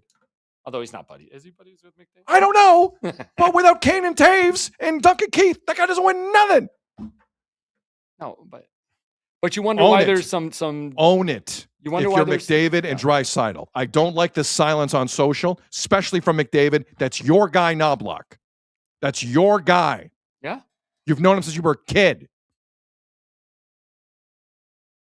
Now, he may post tonight. He may post tomorrow. I don't know. That post has to go now, right now. because you are also hindering your reputation if you're going to tell the team, don't Quinn Hughes your way out of Edmonton. You get everything the way you want it, and you still piss all over the franchise. Don't do that. I'm still on Team Connor. A lot of people are on Team Connor. Let's not mess with the imagery here because you're close. Yeah. You're really close. You've won 6 scoring titles, 3 MVPs. You're the man. I get it. But you now look like you're the guy calling all the shots, and you still might leave. Careful. McDavid seems like a guy who cares about that stuff. Of course. Be careful. I don't like it. Well, again, and I'm going to go back. I'll blame Daryl Katz for this because Cates, sorry. You brought in Jeff Jackson, relationship with Connor. You brought in Chris Knobloch, relationship with Connor. Then you bring in Stan Bowman. Like, what do you think's going to happen? There's going to be some like bad mojo there. Well, what's the Bowman mojo in that? I don't understand. But because he's the guy who's trying to fix what these guys who are supposedly working together, who are all there for Connor. Right. Like, Bowman's going to come in, like you said, trying to prove something after he's been out of the game. Guess what? He's there for Connor too. Yeah. I mean, but his relationship with Connor is different from the others, obviously. And that's what I'm saying, though. Yeah. Wouldn't you think that would, like, he's putting his own guys behind the bench. He's filling out Knobloch's staff, which was some of the reports, with his own assistant coaches. Like, what are you doing? Like, of course there's going to be bad mojo there. By the way, and as the chat reminds us, it's not the issues in Edmonton are not Draisaitl and McDavid specific. Like I'm one of the few people in this country calling out Ryan Nugent-Hopkins and Zach Hyman. Everyone calls out Evan Bouchard. It's kind of chic to do that. But Gary in the chat, this will be the 10th coach for Nugent-Hopkins in Edmonton. What is that? 14 years for Nugent-Hopkins in Edmonton? Something like that. Yeah. He's not about that life, man. He's a good player. He's not a championship level player. He's never been a championship level player. If he gave 5% more in either of those years against Florida, they win the cup. They win the cup. He doesn't have it in the tank. And there are like 7 guys on that roster making decent money who don't have that next level or gear. And it's buried them. Never mind the goaltending, which is like to surround Connor McDavid and Leon Draisaitl with Stuart Skinner and Tristan Jarry and Jack Campbell, who they're still paying for next season. Crazy. And Connor Ingram, God bless Connor Ingram, and Pickard, and throw any other goalie I'm forgetting on the list. It's insane. Sorry, I'm having an Oilers fan session. No. I'm having an Oilers fan session. I mean, I think Edmonton would be with you. This is crazy. These guys, I don't think any of them were qualified, and they're all there, and then they're butting heads on top of it. It's insane. Everybody's trying to prove they're smarter than the other guy. They're not working together. They're not. That's what I was trying to say. They're not pulling on the same cord. Well, there's one, because there's really one opinion that matters. Well, that's what I'm saying. Yes, but that's other the people problem. were brought in around Connor, and now all of a sudden their opinions don't matter. And you're trusting a guy who, like you said, like might have gotten lucky when he had success. This is a weird story for Connor, man. If everything was brought to your liking around you, except for the goalie. The goalie wasn't his idea. I don't think it was his idea. But again, it was another guy. The guy on the outside made that decision. You would think, right? Experienced people. Like Ken Holland is experienced. I know there are people who are not fans of Ken Holland, but it's not his first year in the league. Right. Stan Bowman, not his first year in the league. Stuart Skinner and Tristan Jarry. That's where you were at, eh? And you took that. That's where you were at early in the year, where you were committed to it for the year. That's the problem. Wow. Yeah. I'm just angry, dude. Like usually when you make that move that early, you're sure it's your guy. And that was what you landed on? Crazy. It still blows my mind. I'm curious how this looks with Stan Bowman. I'll grab some clips for tomorrow. Oh no, there's more. We're gonna grab some. Okay, we're gonna grab some. But to your point, McDavid can't let him like disrespect this guy who took you to 2 cup finals. He's your guy. Like this is almost as bad as Kelly. If he puts out a post thanking his good friend Chris Knobloch, I take it back. But that should be out there right now from Connor McDavid. That should be out there right now. I don't care if you don't like the comments and the potential in the comments, then turn the comments off. But you need to at least do that to a person who helped guide you to superstardom. Now, maybe a lot of junior coaches would have been in the same position because McDavid is a genius. But that's your guy. Don't do this to him. It has to say that. That's embarrassing. Sure. Don't do this to him. The players completely orchestrated this entire thing. And I've rarely seen in this country that overt of manipulation from star players in a coaching decision. That's wild. In terms of hiring the next person, who knows? Maybe Stan Bowman now is going to be like, oh, I'm not going to let them push me around now. Too bad Quenneville's off the market. Quenneville could still beat Vegas. Game 6 tonight. But again, they're not out of that series. For a guy your guy who they let sit there in the wind for 2 whole days. Like that was the ridiculous part. That is so. Not only did the report on Vegas come out, but yesterday Spectre said it was supposed to happen yesterday. It didn't happen yesterday. It happened today. You know what I hope happens? Here's what I hope happens. Next season, when Connor leaves and is traded, and all hell breaks loose in Edmonton, because he will,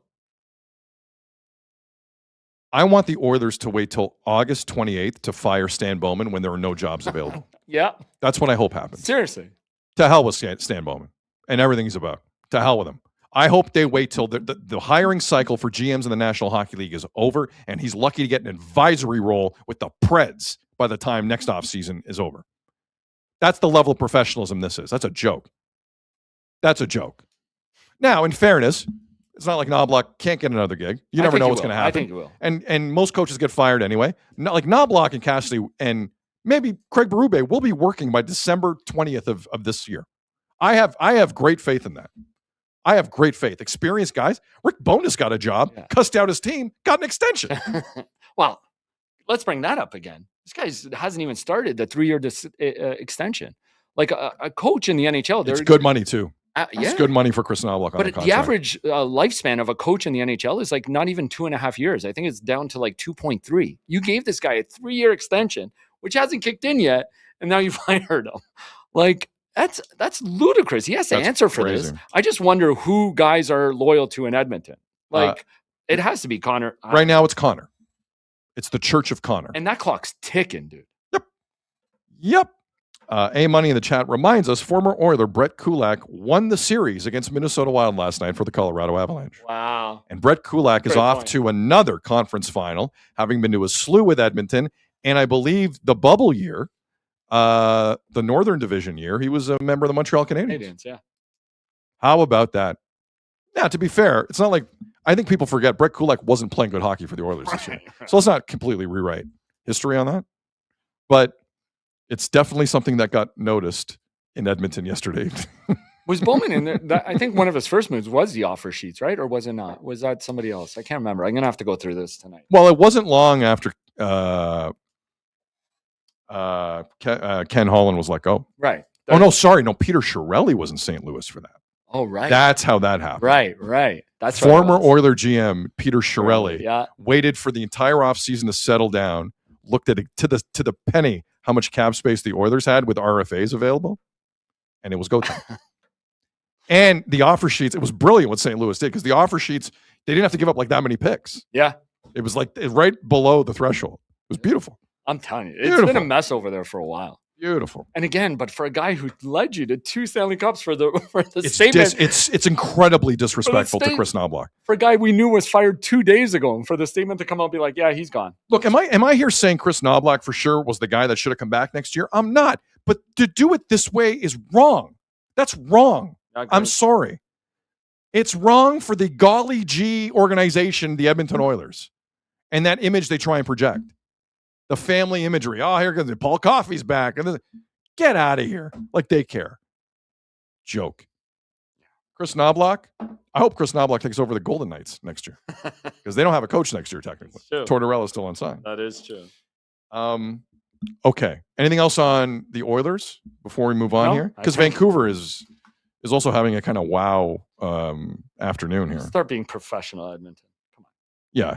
You're better than that, Edmonton. Again, 48 hours, you let this guy twist in the wind when we all knew it was coming.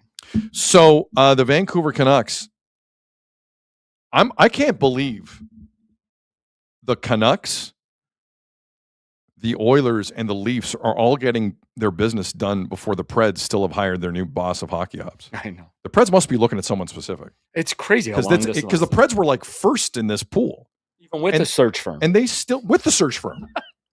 Thank you, search firm. I know. But the Canucks have their team. Press conference, 4 p.m. Eastern, 1 p.m. Pacific. Ryan Johnson, new GM. Longtime GM of Abbotsford in the AHL. And the Sedin twins will be co-presidents, Daniel and Henrik. I don't know who gets final say, considering they're twins, that will be a hilarious discussion. It will be. Rock, paper, scissors?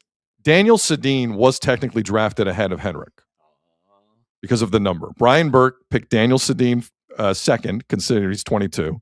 Henrik was third because of the 33. I'm just telling you how that broke down. They call Berkey. He breaks the tie. Yes, tie. True. Berkey breaks the tie.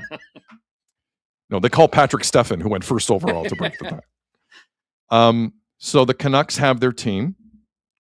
Tough cycle for Evan Gold, assistant GM of the Boston Bruins. That did not happen for him. But finally, the Canucks have their team, and we'll hear a lot more today.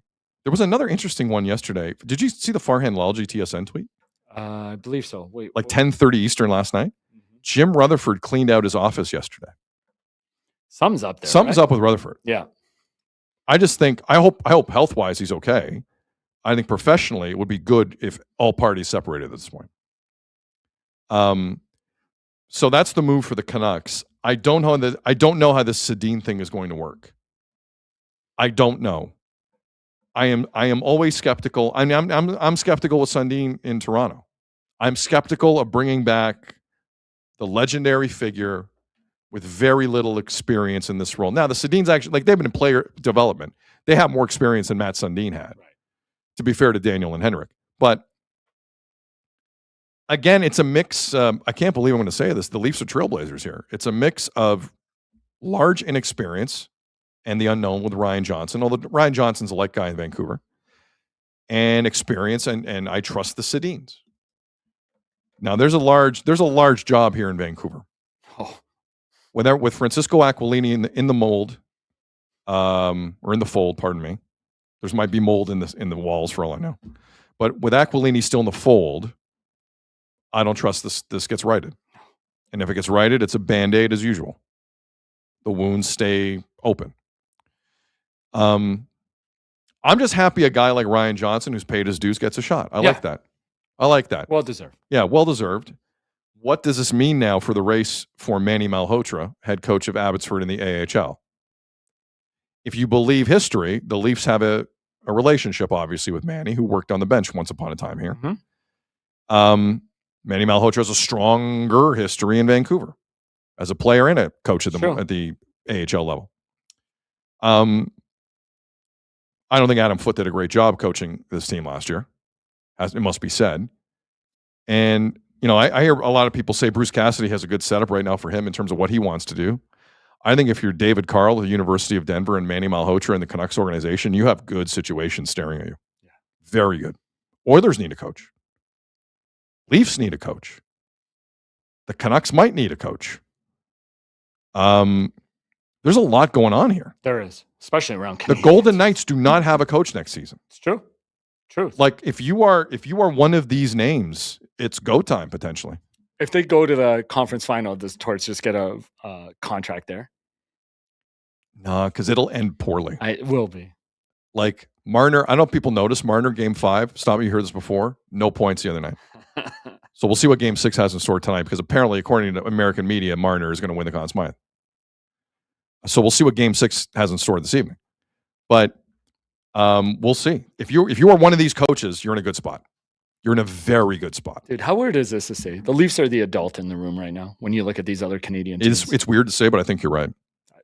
Without a doubt, the way Edmonton handled their coach and with Vancouver having all this, when they're like, for sure, man, they're tied into some money for the next few years. Like, it's weird. Do you, do me a favor? Do you have the Cheka clip I sent you? I do. Now, I know we played this yesterday, but I want to play it again because I listened to it one more time last night. John Cheka speaking to the media yesterday at the, I was incorrect. I said they were at Scotiabank. They were in Etobicoke at the Ford Performance Center. I got that wrong. But he was in Etobicoke yesterday speaking to the assembled media. And a nice, safe media availability for Cheka. I actually, if you're Leafs ownership and you're Keith Pelley and you saw that, you're like, okay, he can take it. He's fine. But he was asked like what role the first overall pick and some of the younger players coming through, which is an ironic question considering there's not that many young players coming through the Leafs next season. But there will be a first overall pick potentially in the fold, Stenberg or Gavin McKenna. Does that play into the decision making in terms of hiring the next head coach for the organization? And you got it, Azo? Yep. Here's what he said. It's going to factor in any differently if we didn't have, the number one pick, in the sense of, I think it's important to have the right, environment and the right setup for, players to come in and be their best. And certainly we'll value that and evaluate that as we talk to the different candidates. But I don't think the lottery, as an example, would influence how we think about the right candidate. George in the chat, breaking news, the chef is the new Leafs head coach. This should have been a bigger deal in Toronto yesterday, the chef comment. I know, seriously. We spoke to the chefs. All right. Chefs have great ideas, man. Chefs are sports fans too. They know all the ingredients that goes into making something good. And if you get the right ingredients, let me try that again. And if you get the right ingredients, you have the perfect recipe. Right. For success. Right. In your mouth. Because you eat it. Maybe Chaika does know what he's talking about. Maybe. I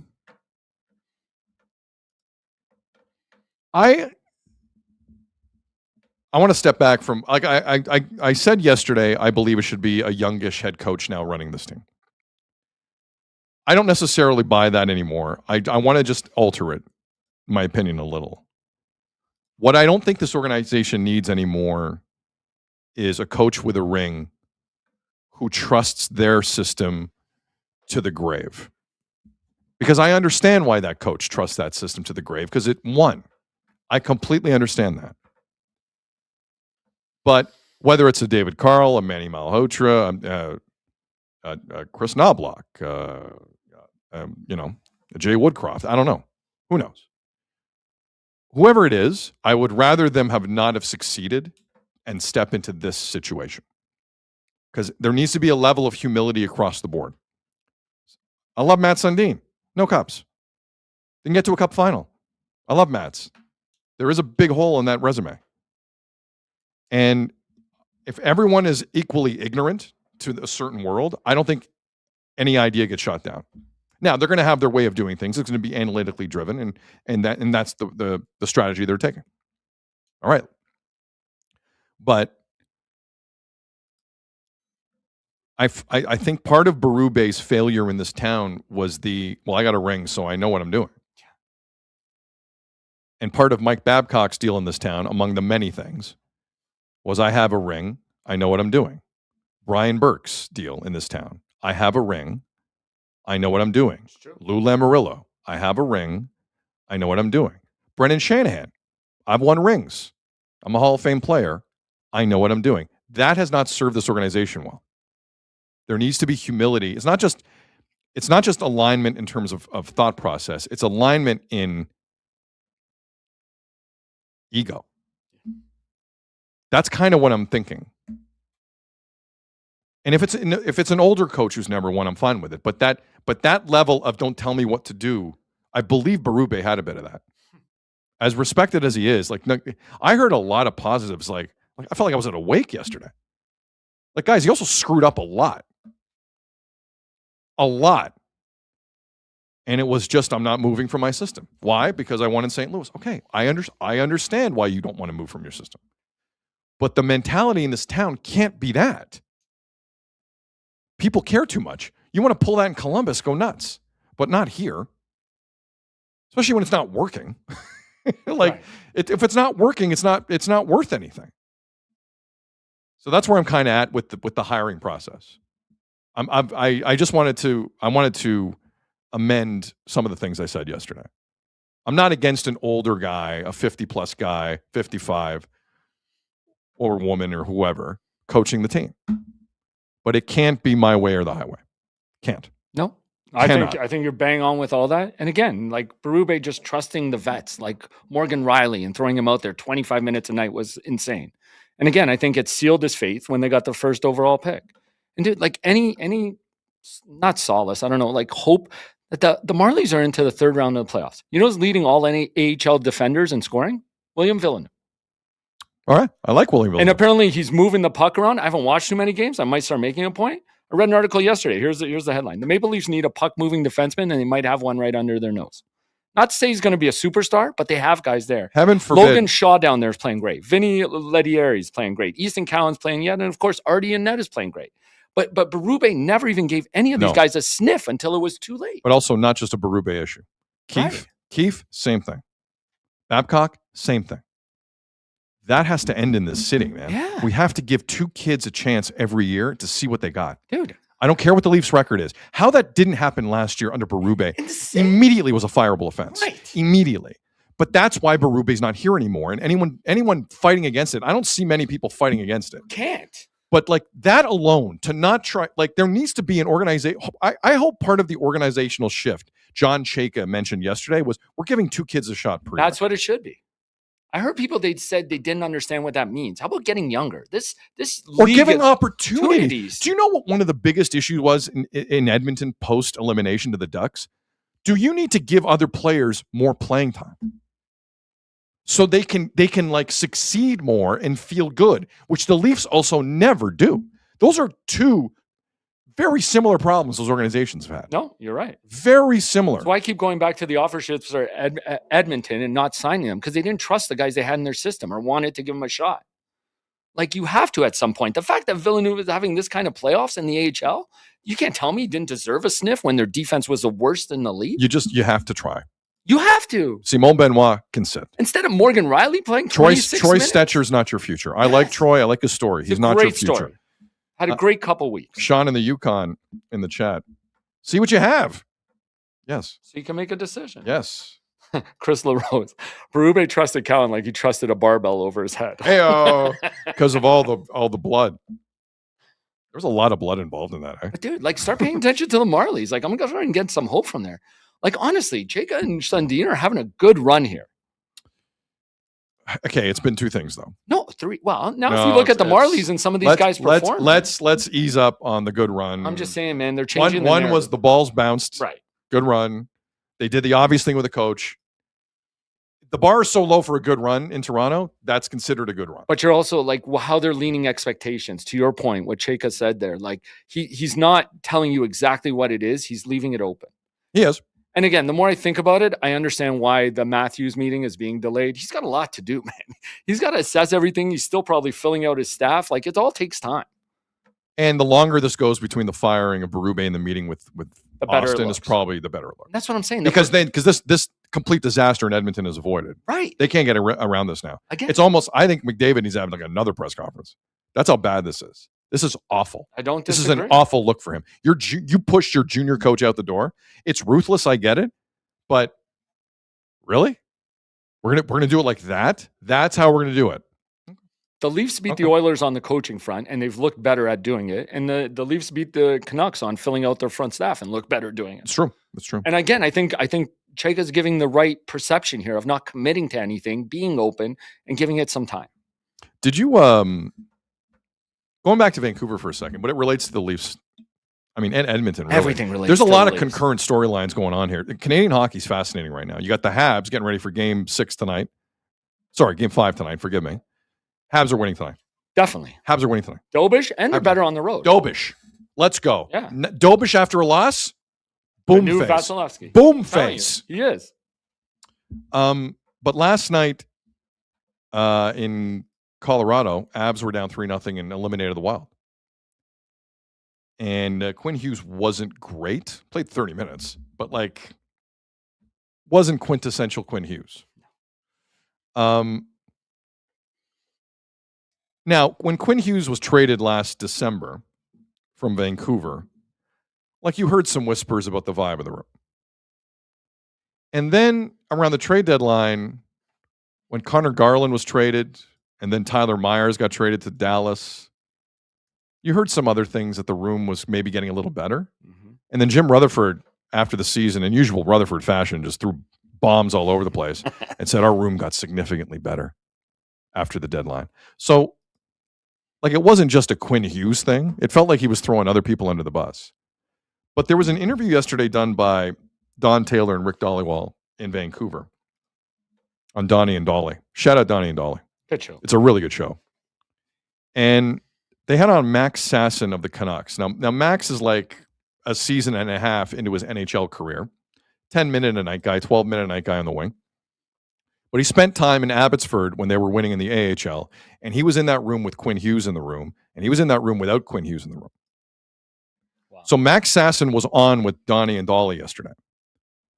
And this made waves in terms of the way he spoke about the vibe in the dressing room as the year went on last season. And he was there for a decent chunk of it. I missed this. You didn't hear any of this? I didn't hear this. Woo! You talk about culture and vibe.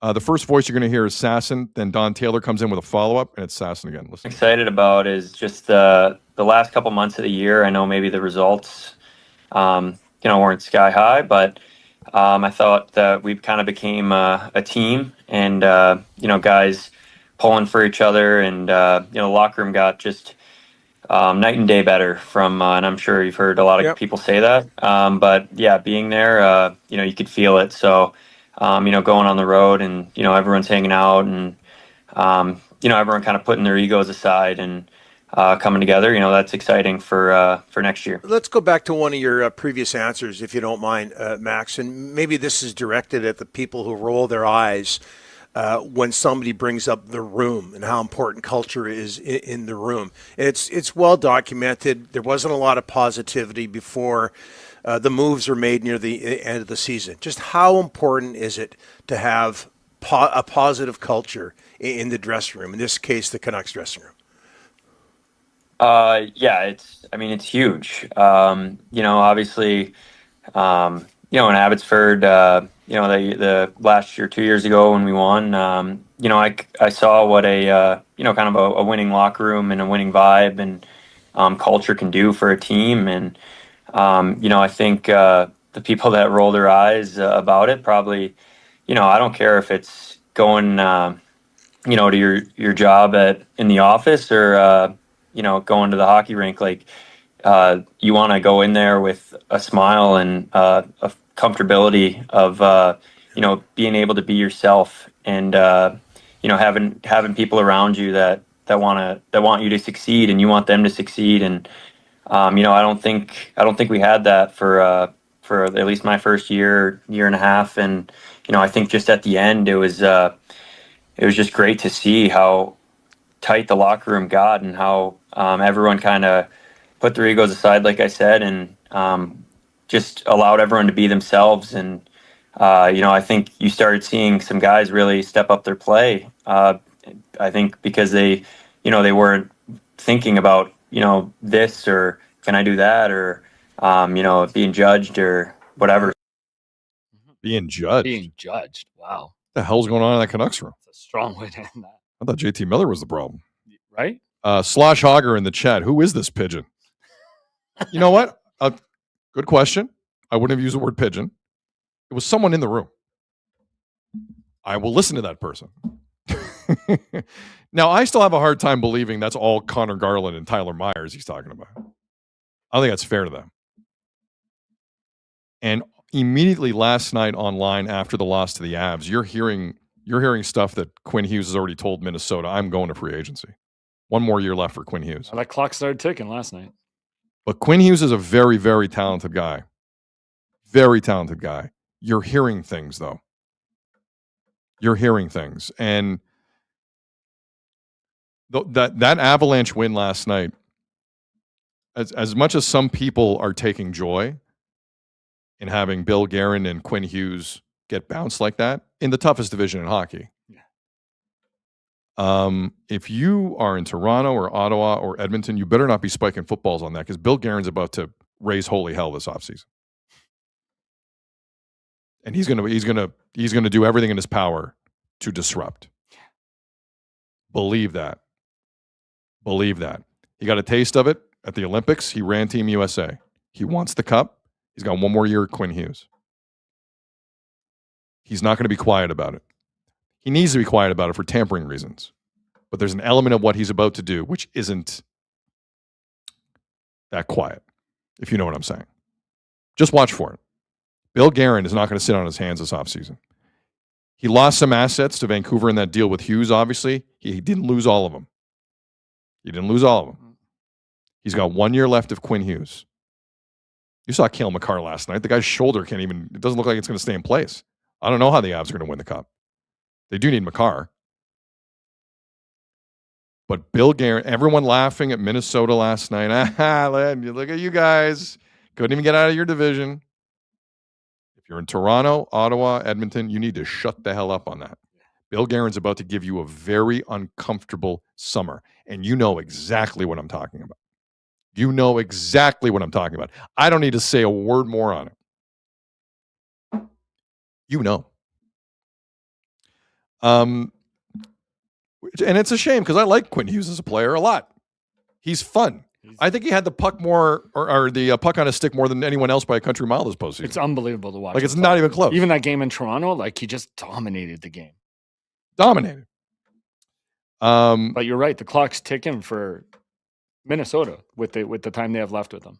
Oh, by the way, our own Twitter account reminded me. Did you hear CJ on Overdrive yesterday? I did. Woo! I did. On Fuego. For those who missed really it, was. I'll do this quick because I want to get to Alfonso Davies before we wrap up. Oh, we have to. Yeah, this was the biggest thing yesterday. So CJ goes on Overdrive in their second segment. And obviously they talk Berube, but then they kind of moved on to what the future might look like. And in terms of upgrading the roster and Austin Matthews and whatnot. First thing CJ said was he heard from a member of one NHL team who said they would give up more for Matthew Nyes than Austin in a trade right now. The second thing he said, which I was parked when I heard it, but if I was driving, I would have driven off a road. He said one team reportedly offered 6 pieces to the Leafs for Matthews. I heard that too. He did say that. But it still wasn't enough for the Leafs to move him. Now, I'm going to assume the Leafs also have pieces in that going. Like, it's a bigger operation, all obviously. around. Yeah. But I have to say, there is an element of me when I'm looking at both players. I'm tempted to say Nyes. I'm still not convinced on Nyes, though. No. I'm not. And I'm also skeptical of what we've seen from Austin for 2 years under the harness of Craig Berube and his system. So I'd love to know what the 6 pieces were. I know. That's the thing, right? Was one of them Michael Hagee? I don't know. If it was, I don't know. If it was Montreal. But anyway, any thoughts on CJ before we move on? Because that was nuts. I mean, that was nuts. It was so two-pronged, like you said. Like the fact that he does get more because, one, you can trade him anywhere. 2, he has more time on his contract. Younger guy. Like, that's pretty eye-opening to your point, that even if Austin does decide he doesn't want to be here, or teams are gonna limit what they give you up for him. For sure. And then secondly, nice. What's the pieces? Like 6 pieces is a ton. But I would have never guessed 6 pieces. And to your point, maybe there was more things going the other way. It just depends on the quality of the pieces for the Leafs saying no to that. There's no way it was like a 6-for-1 deal. No. Like, I don't. That's where people are leaping to immediately. Chance. There's no chance that was the case. My kingdom to take Morgan Riley's contract in that deal as well. James in the chat, 6-piece chicken McNugget deal for Matthew Nyes. Well played. Good value. Again, big hockey game in Buffalo tonight. Huge. Big hockey game in Buffalo. Lindy Ruff did all the right things in game 4. I haven't noticed where he's making any changes to that lineup. I don't know why you would. Constance Hellenis was fantastic. Luke Shen was really good. Ukko-Pekka Luukkonen, obviously fantastic. Like, you don't have to do much. You want to run the Zach Bolduc? Sure. Zach, there wasn't. Martin St. Louis was not in a talkative mood yesterday. They canceled practice, the Habs, and then they just traveled down to Buffalo. Marty wasn't overly talkative, but Zach Bolduc, who's had a pretty good postseason for the Montreal Canadiens. Sorry, the Montreal Canadiens. L'Habitant. He spoke about the ebbs and flows of a series like this and what they learned from the Tampa series that was filled with ebbs and flows. And as a young team, we got a lot of experience in that first round against an older team, and we're ready to face anything. And like I said, we just got to go in Buffalo and do our best, and I think a good thing will happen. Shady McGuire in the chat, 4-2 Habs tonight. I could see it. I like it. I could see it. No stanchions tonight. If the Habs avoid stanchions, and if Dobish kind of hugs the post, Jakob, please hug the post, then they should be fine. Should be fine. Big hockey game tonight. No Jays tonight. Dance floor is clear. That's going to be fun. That is going to be fun. Montreal won as many games on the road as they did at home during the regular season. They're better on the road than at home in the playoffs. Wow. It's true. Let's go. I think they got this too. I have to work. I have to work my night around the Eurovision semifinals, by the way. Oh. Do you know what Eurovision is? I do. Eurovision is the cheesiest / best song contest in the world. So the semifinals were Tuesday. The one semifinal was Tuesday. The other semifinals tonight. The grand finals like 3 Eastern The on grand Saturday. final? Dude, 26 countries of songs, and then there's this crazy vote. But here's the thing. And I saw this tweet pop up. I'm going to write it. I'm not going to say it on air in case people want to watch it, but I'm going to write it down for you, the name of the country that was mentioned. Okay. The tweet was this. Hi, I work security at Eurovision, currently in Austria.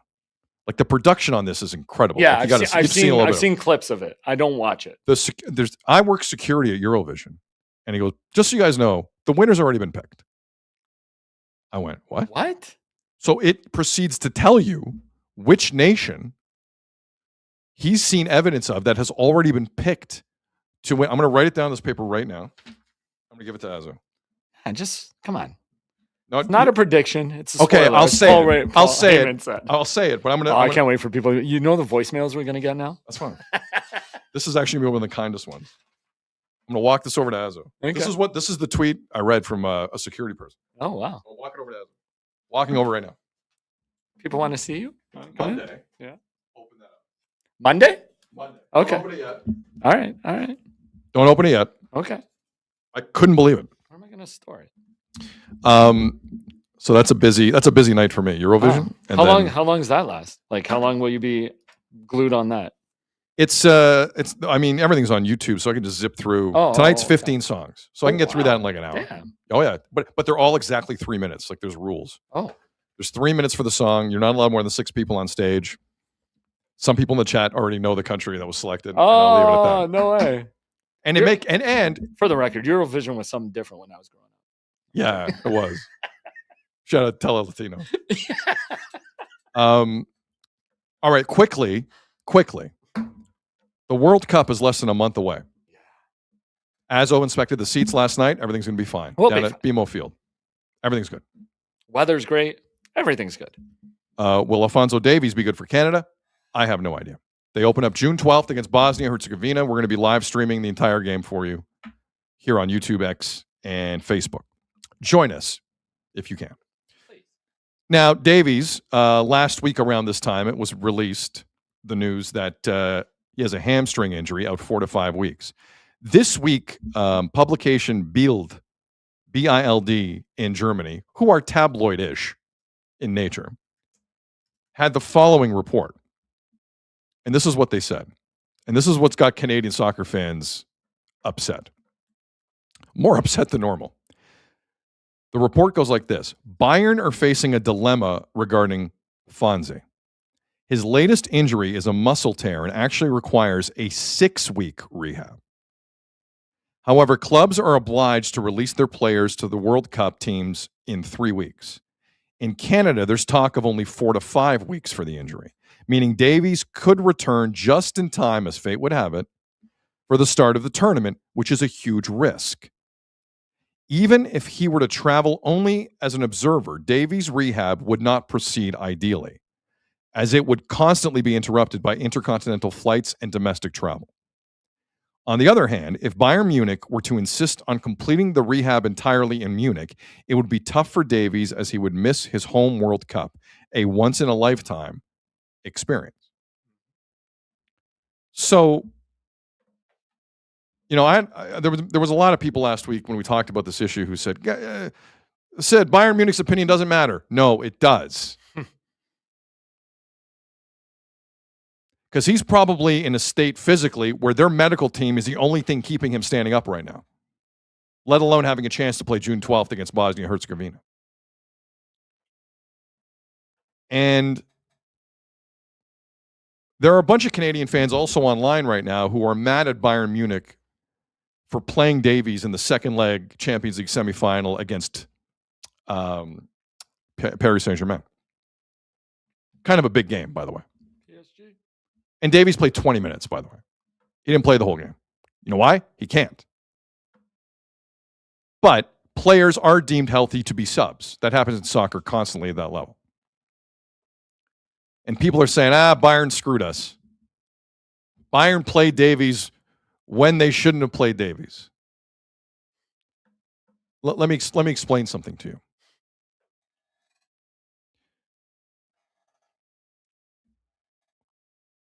A Champions League semifinal is the highest level of soccer you can get in the world. It's going to make the World Cup look like an under-15 tournament. That's how good the Champions League is. People like Alfonso Davies, players like Alfonso Davies, are dying to be a part of that. Dying. It can change your life financially.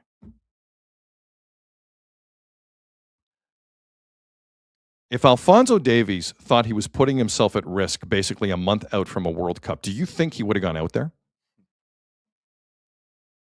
Like, at some point, Davies has to take some responsibility here, right? Like, because every time Bayern have basically put him out the last 3 months, he's gotten hurt. And I guarantee you, Davies didn't tell anyone at Bayern, I might not be healthy enough, guys.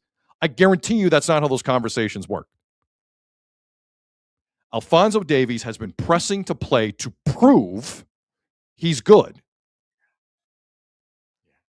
Have you watched Bayern play a lot this year?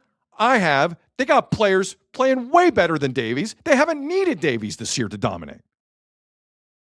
Davies is lucky he got a shot. It's Fonzie who's been pressuring them, not the other way around. You guys have no idea what you're talking about. And by the way, along the lines of the notion that Canada doesn't need Bayern's permission to do anything. No. When news came out last week, Canada Soccer were prepared and they knew the situation. Bayern have been very kind to Canada Soccer, considering every time Davies goes back to Bayern, he's in pieces internationally. Quick story. Midfielder for the United States team, Johnny Cardozo. Some of you might not have heard of him. Defensive central midfielder, good midfielder. He had very good seasons at Real Betis in Spain, was recently purchased by Atletico Madrid. If Diego Simeone buys you for Atletico Madrid as a defensive player, you know what you're doing. And this is a kid the United States is going to have in the fold or wanted to have in the fold for the World Cup. A few days ago, it's released, he needed ankle surgery. He's going to miss the World Cup in all likelihood. Do you know who that was a surprise to? USA Soccer. They weren't told. They knew he had an ankle issue. They weren't told about surgery. So now USA Soccer, because Atletico Madrid don't give a damn about USA Soccer, are sending reps to Spain to, quote unquote, see what's going on. Meanwhile, people in this country who can't spell soccer are ripping on Bayern Munich, who have kept us in the fold on Davies the entire time. I know some of you don't want to hear this from me, but my problem is I know this. And I know that bothers you. Alfonso Davies has put himself in every one of these spots because he hasn't been honest about his health. And he's scared out of his mind he's going to miss this World Cup. If I were a 25-year-old like that, captaining my country, I'd feel afraid as well. But don't act like Bayern's forcing him out there. They have two fullbacks who have played outstanding this year for Bayern Munich. They didn't need him. Believe me. I've forgotten more about Munich this year than some of you will ever know. They didn't need him. But he convinced them he was healthy. And every time he's done that the last 4 or 5 months, it's been incorrect. He's rushed it. And I know why he's rushed it. But let's stop the Bayern Munich are mishandling Davies thing. We're the ones who send him back injured all the time. Every time. We played him in a third place game. Blew his knee out. We're lucky Bayern's talking to us. We're lucky we still can text each other. You up? We're lucky we have that relationship with Bayern Munich. But Bayern's screwing Canada. Sure. Go back to playing FIFA Online and act like you know what you're talking about. Mikey Mortadella in the chat. Alfonso screwed Alfonso. Yes. Read the other one. I know. Hey, it's Cliffy says, Sid knows soccer like farmers know almanacs or weather. Believe that. Take that for data. Yeah. Take that. Incredible. Oh, man. Isaac in the chat. Bronze medal doesn't matter now? I like that. A lot of ABBA talk in the chat from Eurovision. ABBA was in Eurovision? Oh, yeah. Celine Dion won in Eurovision? Somebody else brought that up. Eurovision is a crazy competition because you don't have to be from the country to represent the country. Oh, what? Oh, yeah. So then how do you Like the country just The picks you? song, Oh my God. I looked this up because I was curious. The song has to be either written by someone from the country or produced in the country in a studio. Oh, and then you can get anybody to sing it? Dude, they can get me to do like the Belgium track. Portugal, where you at? Where you at? Portugal, You guys right here. Portugal always have a really traditional kind of take. Like the musically, the Portuguese entry is always very traditional. Okay. And let's just say there's others who are not that. So then what? It's then a wild competition. Then the song's just released like to the public, or dude, it does. Some of these songs are bangers, man. Like they're some of the biggest songs in the world for us. should have done this for World Cup to have a better song than that song. Who is it? Shakira? No. Who's got the World Cup anthem? Shakira. But correct me if I'm wrong. Is Shakira not Colombian? I believe so. Shakira's Colombian, right? Yeah. Okay. Like normally, yes, she's Colombian. Yeah. And I'm not a fan. I'm a fan of some of her work. Shakira. But like, was it really hard to find like a North American artist for this Mr. World Cup? Worldwide not get this. How did somebody? Pitbull. But like, Where you sorry, at, Pitbull? there's no artist from either Mexico, the States, or Canada that made the grade. Yeah. What the hell is that about? That is pretty crazy. That's crazy. Yeah. Of all the World Cups where you can't get an artist American from the host. Now, is this a World Cup where for some reasons maybe artists don't want to be a part of it? I don't know. Maybe. I don't know, but not all of them. I'm sure a lot of them are fine with that paycheck. By the way, we got a halftime show lineup now for the World Cup final on really? July the 19th in Jersey. I missed this too. Madonna, part of the halftime show. Really? Shakira, obviously, part of the halftime show. Obviously. BTS will be there. Oh, wow. Like all of them. All 29 of them. And apparently it's curated by Chris Martin of Coldplay. Just don't show the audience, guys. You get in trouble. What does curated mean? Like, is he performing and producing it? I guess. Is that's what that means? Puts it all together? I guess. Like with the different songs, Yeah. how they mesh together and everything? Yeah. So that's the halftime show for the July 19th final. Man, you know how old Madonna is? How old's Madonna? 67. She'll be 68 this year. Still strong career at 67. Yeah, no, man. without a doubt. Very strong. Holy cow. Anyway, just lay off the Bayern Munich is screwing Canada talk. You guys have no idea what you're saying. None. By the way, build? None. Build in German means picture, image, or photo. Build? Build. The magazine. It is now, to be fair about it too, tabloid rag. Okay. Build. Of course. But tabloids can be fun. There's everything you love. It's your Eurovision and your tabloids. And they have had plenty of sports scoops down through the years. For sure. Like, let's be in Europe? Yeah, let's come be on. honest about Especially it. soccer guys? Without a doubt. Let's be honest about it. Without a doubt. A Money in the chat. Azo curates this show. It's true. It's true. True, A Money. Very true. True, A Money. Right. Curated like sausage? Curated like salami. Salami. It didn't say sausage. Sorry. I was laughing. My Curated bad. like sausage. Okay. Okay. Enough Coldplay. People are done with Coldplay, huh? I don't mind some Coldplay. Yeah. I don't like on a Friday of a long weekend, I don't have it blaring from my car. I'll put it to you that way. But by the way, can I give you one last thing? I was thinking of this the other day. I'll allow it. I have a show recommendation. Okay. Did you ever see the show on Amazon Prime, Jury Duty? I have. Pretty I good. have. The first season. I saw the Yeah. first season. I haven't seen the second one. I know a lot of you have. For those who haven't, it's basically a fake jury that's been put together that's surrounded by one person who believes it's real.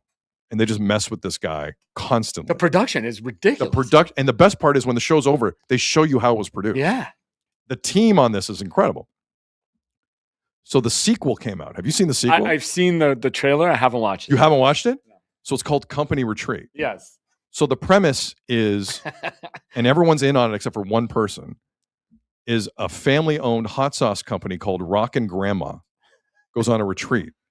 And I think it's funnier than the first season. Really? First season was good. Because they just got, I bring this up because they just got re-upped for a third. I don't know what they're going to do for the third season. Well, tell what the first premise of the first season was. It was a trial, right?